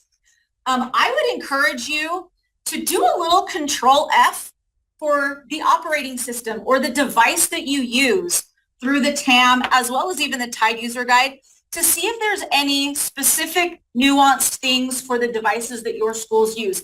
Because for our Chrome users, you have the opportunity to have nearly all of the access that all of the other, like Windows and Mac OS do. However, there is a nuance with Chrome where when you go to right click in an item to have it read a certain part rather than the whole thing, if you want it to start in the middle, you can start it and stop it and pause it. But if you were to start it again, it's going to start right at the top at the beginning again. It's not going to start where you left off unless you highlight the text. And it says that in the TAM. Okay, it's very specific that way. Another nuanced thing to be aware of with iOS systems on a tablet, you don't have a right click. It's not a thing. So all of the functionality that comes on a right click menu that you can see here, I've got a couple of screenshots for a standard click, which would be our left click, or a right click. Students don't have the functionality on the right click menus. So be aware of those as well. So if you're looking at it going, boy, it would be really nice if our student devices did this. Well, if they were using a Chromebook or a Windows-based device, it would. Okay, so just kind of be aware of those types of things. Again, I would strongly encourage you to go through the manuals and just do a Control F for your devices and for your operating systems to see if any of those little nuanced functionality pieces affect your students' devices, because then you're better prepared to train the users in your LEAs with those little specific nuances that maybe they were expecting it to function slightly differently. There is one reporting enhancement that I want you to be aware of. There is a quick print feature now that will show in the RISE portal. It will actually be pushed out on Friday, so tomorrow. So don't expect to see it functionally for you until early next week. But basically, it's going to allow users to print ISRs directly from various pages. Okay, so you can select the button beside any of the test opportunities and just do a single click, which will send the report directly to your printer in your computer rather than going to the secure file center to then have to download them. That's obviously still an option if you choose to do that, but no, there is a quick print feature as well. One of the last things I wanted to go over with RISE today is just a quick look at with the RISE training test, as there's been some questions there. So I did just a quick little snapshot of what it looks like when a student goes to log in while also covering test material. So the reading material, all of the STEM item is going to appear on that left-hand side. The prompt and directions will appear at the top. The student is then provided with a prompt empty space in the middle that has 5 different button sets. And I got really creative here. And in my paragraph, this is where I explained what all of those do for you. So students enter the response there. They can bold, italicize, underline any of their desired text if they choose to. The next set of buttons will increase or decrease indentation if you were having them include that for paragraphs or quotes or whatever needs to be had there. It is followed by the cut, copy, paste, or an undo, redo functionality. Spell check is there, as well as an audio reading. So the student can click the little audio button and have their text response read out loud to them. The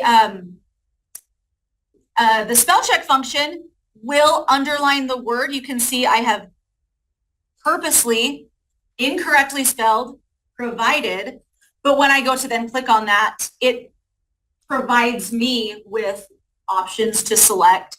And then that final button is a special characters keyboard. So there various letters or the little emphases that go on tops of letters for certain languages are provided there.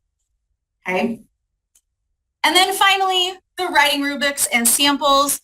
The writing rubrics have been updated. And then 5th and 8th grade annotated writing samples are coming. They will be in that same folder as the writing rubrics. They will be there by the end of the month. For my ELA friends, do you want to add anything to this slide? Nope. Perfect. On to Utah Aspire Plus. We can continue to power through. For your general information for Utah Aspire Plus, we are well in the midst of our window. Things are going nice and smoothly, which is great. The window does close for you on May 9th. If you have not started testing, just a reminder to do your app check because there is a block list. There are various programs that will not allow TestNav to run properly if those are not taken care of. Remember with this test as well, Spanish adaptive functionality is available for all of our content areas. You would just need to go in and set that in the student settings. Again, with this one, review your scripting, ensure your tech readiness, and apply accommodations and participation codes. When it comes to monitoring Utah Aspire Plus, there are 2 things for you to be aware of on their dashboard. First, the progress menu is going to show you just an overall total, but you can filter by test, by school in your LEA if you choose to, so that you can see how far things are going along there. The other option is the activity menu, and this activity menu updates every 5 minutes. You can set a custom date range, or you can just leave it for the entirety of the window. It's going to show you tests that have been started and completed, as well as total numbers by session. And then you can also sort by sessions by the test, as well as the orgs down at the bottom, where I've conveniently cut it off so you can't see those to keep it a little bit more secure. If you are looking for past reports, so ISRs or test events files or test scores files from previous years, remember those are all housed in your report assets under the same reporting folder. When it comes to Utah Aspire Plus reporting, All of these content areas still have the almost immediate scorings. You will have your scores posted within 24 hours of completion. I've linked the score interpretation guide there for you as well, but it can be found on the Utah Aspire Plus Resource Center as well. But you'll be able to see the subject scale score, the proficiency level, if there's a predicted ACT score, the college readiness prediction. Remember, that's where it will say on target or not on target, as well as standard performance if you choose to. And with that, unless there are questions for RISE and Utah Aspire Plus, it can be someone else's turn. People with Zoom open. If there's something there, let me know, because I wasn't allowed in Zoom today.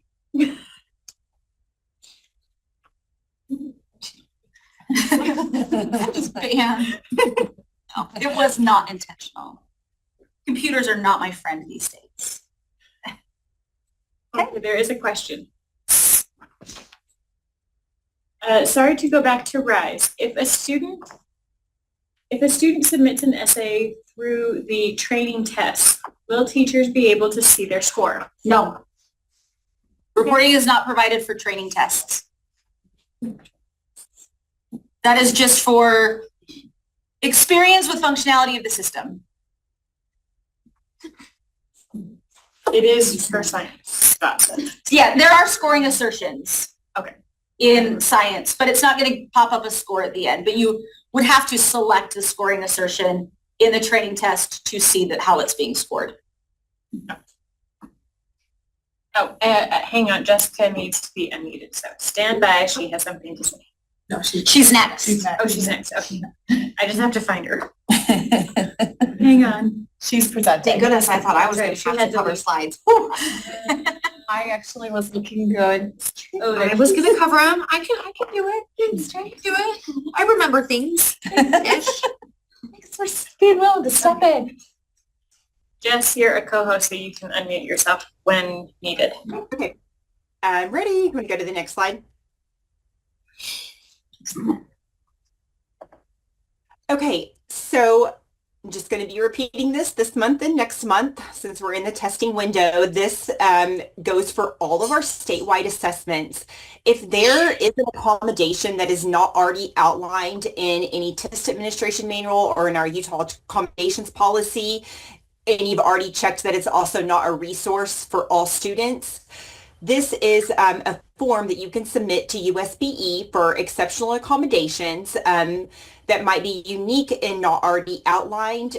Just submit this form to Tracy and myself, and we will review it and notify you of the decision. Okay, next page. Okay, so for RISE accommodations, make certain that if you have any accommodations that require state approval, that you are following the guidance in our TIDE user guides for submitting those. And that goes for assistive technology and for our scribe and speech to text. Please note that for speech to text, this is not going to be updated for this season, but speech to text is only necessary for our RISE writing. There's no longer any items on our ELA test that will require the speech to text. So if you have a third grader or a sixth grader, and you wouldn't need to submit that accommodation because it's not even available to them for the test that they're going to be participating in for that grade level. One of the most frequent things, and it just causes more work for whoever is submitting these at the LEA, is just the wrong SSID. It is specifically the SSID that has to be submitted so that I know how to look that student up in TIDE and adjust their settings. Typically an assistant principal or principal who are submitting them are not putting in the correct ID. And then it just creates more work. So I have to let them know it's wrong. And then they have to submit a new form, and we want to reduce our workload. Okay, next page.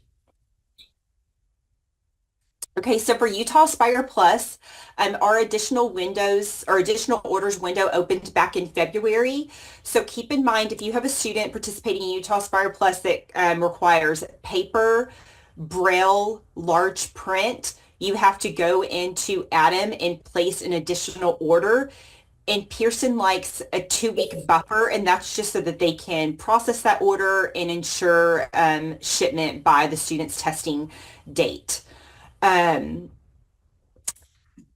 Make certain that when you are ordering your Braille for Utah Aspire Plus, that you have communicated with that student's IEP team, particularly the teacher for the visually impaired, so that you ensure that you are ordering the correct Braille, because if you don't order the right Braille, when that student receives that test, they're not going to be able to access it. And then for Utah Aspire Plus, it is different from RISE if you work with both of those systems. For RISE, the state sets those state level requests. But for Utah Aspire Plus, you submit the request in ADAM and I will approve it or deny it. And if your request is approved, you still have to, whoever is responsible for this at your LEA still has to go and turn on that accommodation in ADAM. That is not done for you for Utah Aspire Plus in ADAM. Next slide. So for state approved accommodations for Utah Aspire Plus, all of the guidance is in the TAM on how to enter these in ADAM. And I guess I already said this, but yeah, USBE approves it. The LEA will set it. Next slide. Okay, for ACT, just make certain that you are verifying that student accommodations are correct. Hopefully before a student opens up and enters their ACT testing. If you see any errors, you can contact me, but you also should be contacting the ACT accommodation support line so that they can walk you through what steps you need to do. If a student completed the ACT without their accommodations in really any statewide assessment, you really need to follow up and take corrective action. And I've listed some examples of what we typically recommend. But just as a reminder, for any statewide assessment, if you fail to provide that student's accommodations that is legally outlined in their IEP 504 or their English learner plans, you need to address it. There is case law that parents have taken districts to court, and courts side with the parents in these cases when an LEA fails to provide appropriate accommodations to students. So always, the key is communication, document. So here's a couple of examples that happen every year. One, somebody at the LEA failed to even submit accommodations for ACT. Typically, we recommend that you as the LEA pay for that student to participate in a national ACT testing date so that then a student can then go that route through national testing to receive their accommodations. And again, all of these decisions need to be made with IEP 504 and English learner teams. Sometimes you might reach out to the parent and student and they really think about what accommodation that wasn't applied and they're like, you know what, I feel comfortable. You just need to document that decision in writing and keep it in that student's file and proceed. Another example that happens often is a student was approved for ACT accommodations, but maybe they're not showing up, or if it was a material like a paper testing and you didn't receive it, you need to contact ACT, and you can also always contact me. Contacting me just sometimes can help cut that communication chain and make things happen faster. And plus, I just kind of like to be aware of what issues happen in the field so I can also address those with ACT, and we can communicate with our state partners at ACT to make certain that we are reducing any of these instances in the future to make it a better testing experience for yourself and for the student. And then another thing that happens is a student starts testing and they realize an accommodation was not applied. And the recommendation from ACT is to have that student stop testing in that moment, immediately reach out to ACT. Typically there is a form, an irregularity form that you fill out for ACT and submit. And there are a couple of ways this can go. Sometimes, again, it's that communication, talking with the parent, the student. Do they want to continue the test, or do we want to stop this, have them test in a different window? It's a case-by-case situation. But if you notice, and this has happened when we've observed ACT before, this has happened like while we've been on site a proctor has realized, oh wait, a student is supposed to have this accommodation and it's not in their system. So stop, contact me, contact ACT, and let's figure that out on a case-by-case scenario. Next slide.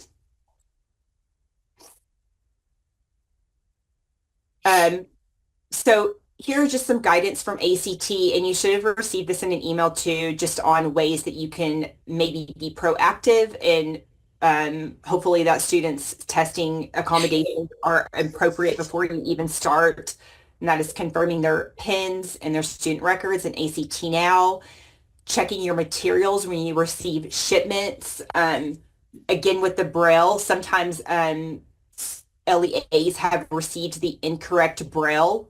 And if that is the case, you know, if you're not, whoever's receiving those materials, if you don't know what Braille code that student needed, I would always just check with the TVI. That is your expert in the field and what that student needs, and contact ACT immediately because we can get them to overnight materials to students. Just double checking that TCM accommodations roster and comparing it to the accessibility supports guide, so you make certain that you have your room set up appropriately for ACT expectations, so students receive their scores and there's not any testing errors.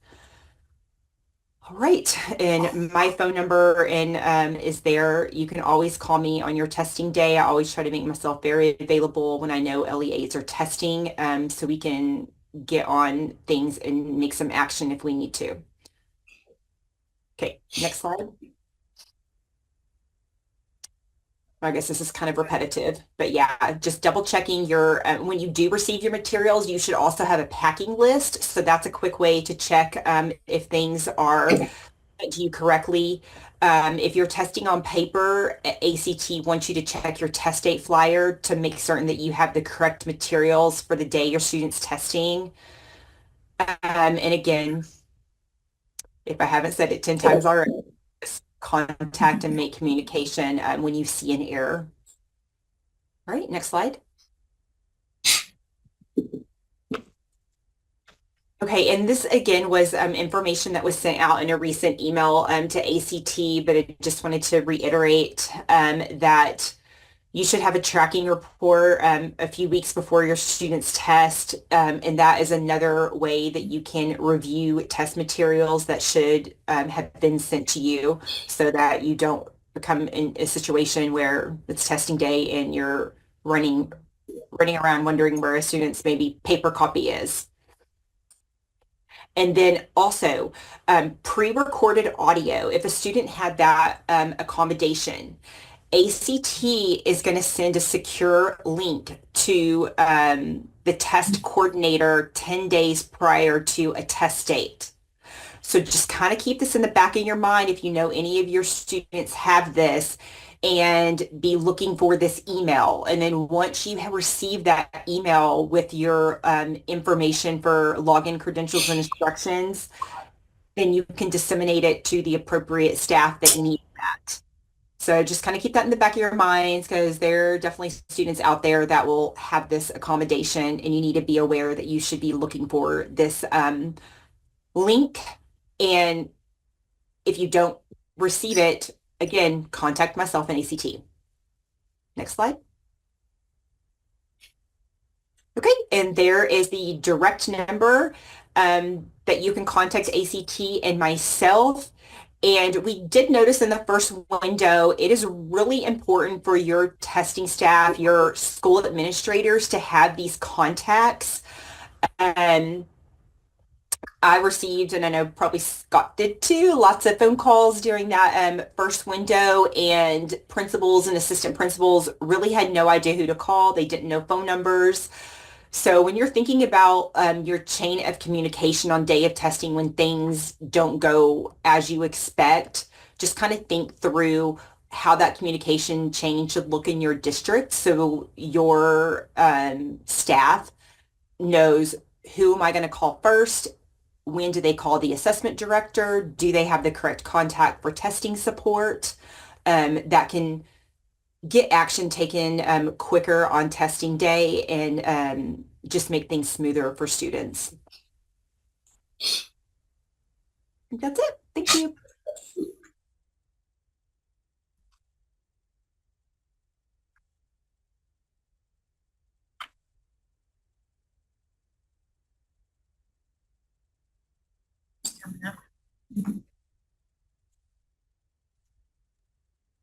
Hopefully there's no echo this time.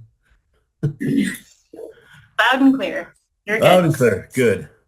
Okay, moving on. Wow. March 11th, a date that'll live in ACT infamy. That was the day. I was traveling that day, and my phone mutes itself when I travel because, you know, it's bad to talk on the phone or message or anything when you're driving. I got to an educator workshop, and my phone and email were exploding. And so thank you for reaching out and letting us know about the problems. We had a very detailed call with one of the vice presidents at ACT the next day about this outage, and they were surprised when Utah called to let them know that there was a problem here in Utah. They had problems on the East Coast when it started. Several places that started testing on the East Coast 2 hours before us had a server issue, and they thought they had fixed that server issue, and were surprised when we started reporting the seal code issue.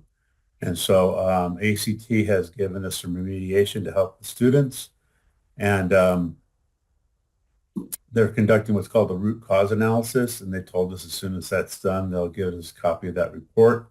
And so every week on our phone call, I'll be asking what the progress is on that report. And as soon as we get that, we'll be sure to update that with you and get you informed on that. But thank you everyone for calling, not just calling me, but calling everyone that you think of and getting that information to us. It's very helpful if you call the helpline first. But if you're stuck online on the helpline, also drop us a call and let us know what's going on, because we have access to the managers that handle Utah, and we can get things sometimes started. For example, the phone calls we put into them cause them to put together an IT management, committee's the wrong word, but group that actually went in and got in really fast to fix this. So Hal, your question, will ACT be fined? Yeah, we got to refer, that's above my pay grade. I don't know personally, but we'll definitely be reviewing that and see. But they did respond in ways atypically for ACT in the past. And so I don't know what options we'll have there. But moving on to our next slide, we have 4 options we'll let you know about in the AD memo. We're going to review some of those again, answer any questions you've gotten, and talk about how to get and activate some of these options. If students were kicked off on the 11th and they didn't finish testing on the 11th, ACT is allowing them to restart where they were kicked off from the test. This is something that we were able to negotiate or get from ACT last year when one of our school districts had a power outage at their high school, and ACT was insisting they needed to start over from the beginning. And we petitioned way up the chain up there to get them to actually restart the test. And so they actually came and said that they're willing to do that. So if they're kicked off, and even if they were kicked off and they're not testing until tomorrow, they should be able to get on the test and restart from where they're at. Option 2, students can opt to void the test from test event 1 and take the test in test event 2. Now, this is something that ACT put it this way. If for any reason they feel that the event has affected their score, then they can do this. And all you need to do is call the ACT helpline, preferably before test event 2, so you get that information switched for the students so they can test, and ask them to manually re-register that student for ACT, and that student can retake the test from the beginning if they prefer. And so that's up to the student if they want to actually do that. But if they just tell you for whatever reason they feel like their test event really negatively affected their testing, and they feel that it negatively affected their score, they can go ahead and do that. If for any reason students want, they can opt to receive a testing voucher to take the national ACT in June or July. And so this school, you need to request this for every student that wants it. And if we jump to the next slide, I have more information about that option. The deadline for this option is April 15th. So at noon, April 15th, I have a survey that's opened. You fill out the survey with the information, it's exact information I gave you in the AD memo. Give us that information. That information will be given directly to our contacts that help manage Utah ACT, and they will make sure that those vouchers get sent out for those students at those schools. And so I have a link there, and if the link's not working for you, copy and paste that off the slide, and just fill out that survey, and we can take and like I said, we'll get that information. I'm actually the one that's manning that survey, keeping an eye on that, and I'll be the one forwarding that directly to the Utah team manager for ACT. We'll make sure those get filled. Option 4, this was one we were surprised to hear about, and it's on our next slide here. ACT will open a closed national center if you have many students and you want them to have a testing experience where they're all testing together like they were doing on the 11th when this event happened. And so they'll open a national testing center for you. Now you'll have to, bring your usual staff for that. And but they'll have staff there at the testing center to at least open it and get access to all their things. Any transportation is the responsibility of the school or the LEA. And so they won't provide buses or transportation for that, which then makes it problematic too, because it is the summertime. And I don't know how many of our students of my schools that I could actually convince to come in during June or July and retake the ACT. I mean, but some students might want to do that. And the students that might want to do that are those students who really want to make sure they're maximizing those scores because of that issue, right? So for this, and the thought that this probably isn't something a lot of schools are going to take care of or going to want to do, you contact me with the following information that's here, and I will connect that information for the schools that want it with the responsible people at ACT on your behalf. The deadline for that is April 30th. And so on April 30th, at close of business, April 30th, I'm going to be sending out that information to ACT. And so, those are the things offered from ACT to help remediate that. So looking at the questions, if your school needs to offer a voucher due to circumstances outside the March 11th issue, there is a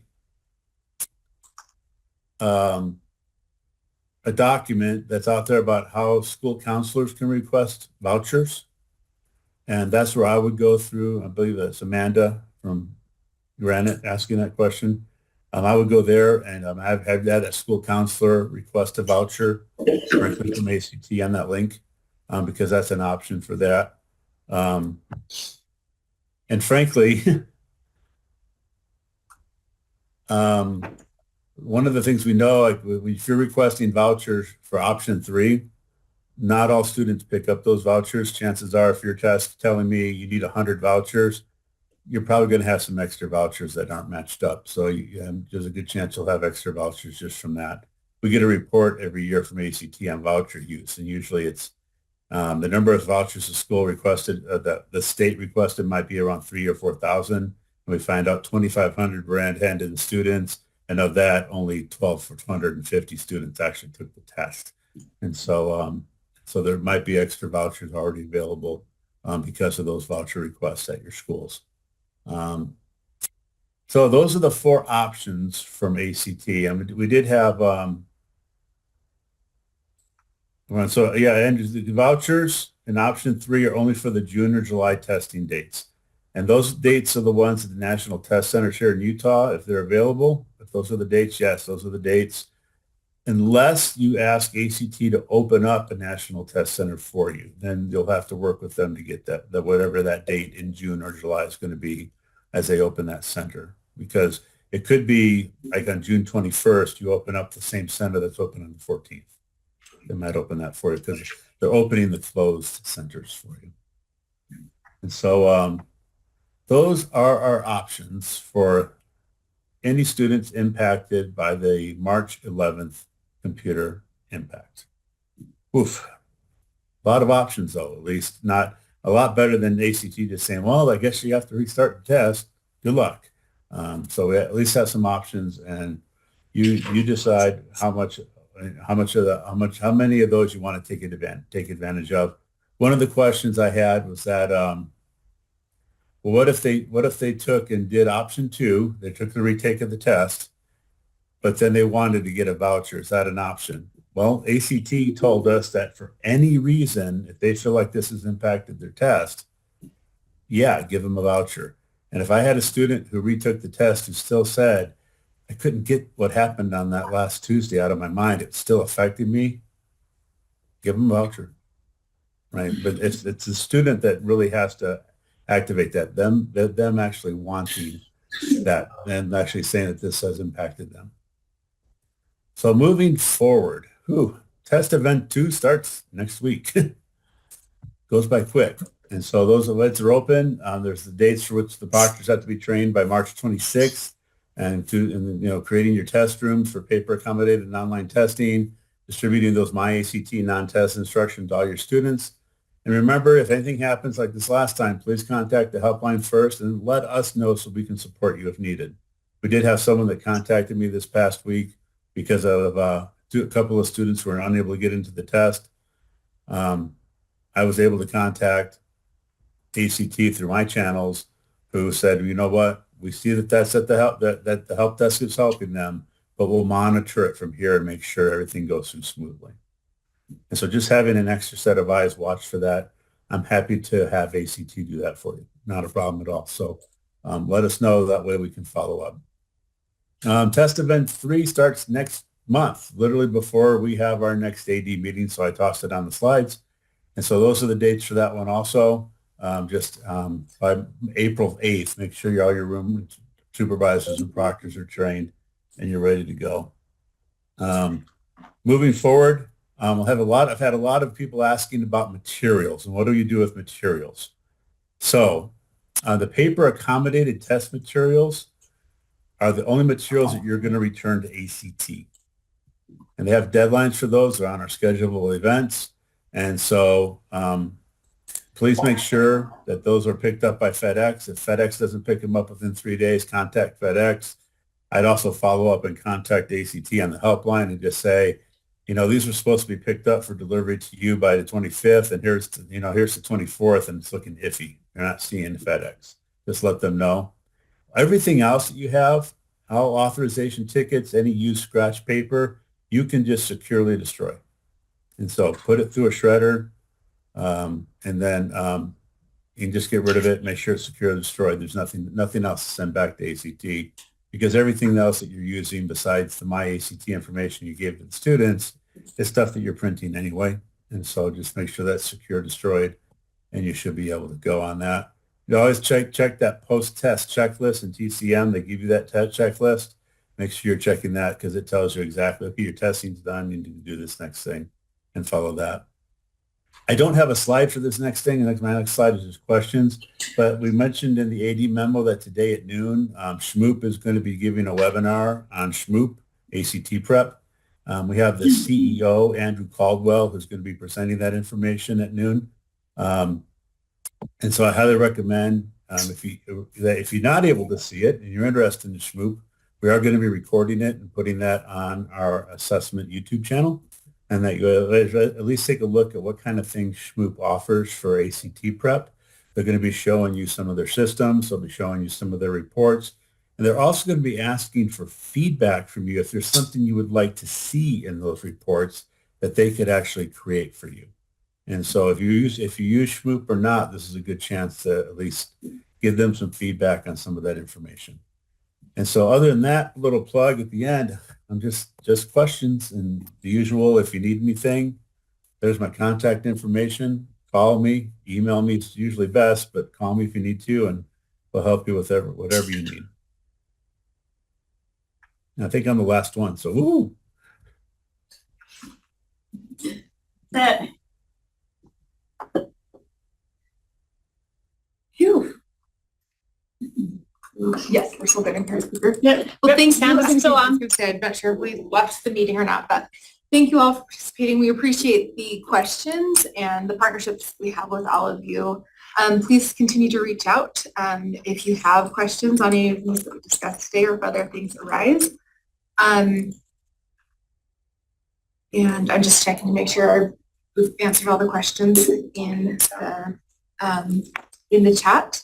But appreciate all of the things that the staff here do and the quick responses that they have when you reach out to them. I know I feel supported by them often, so I hope that you do as well.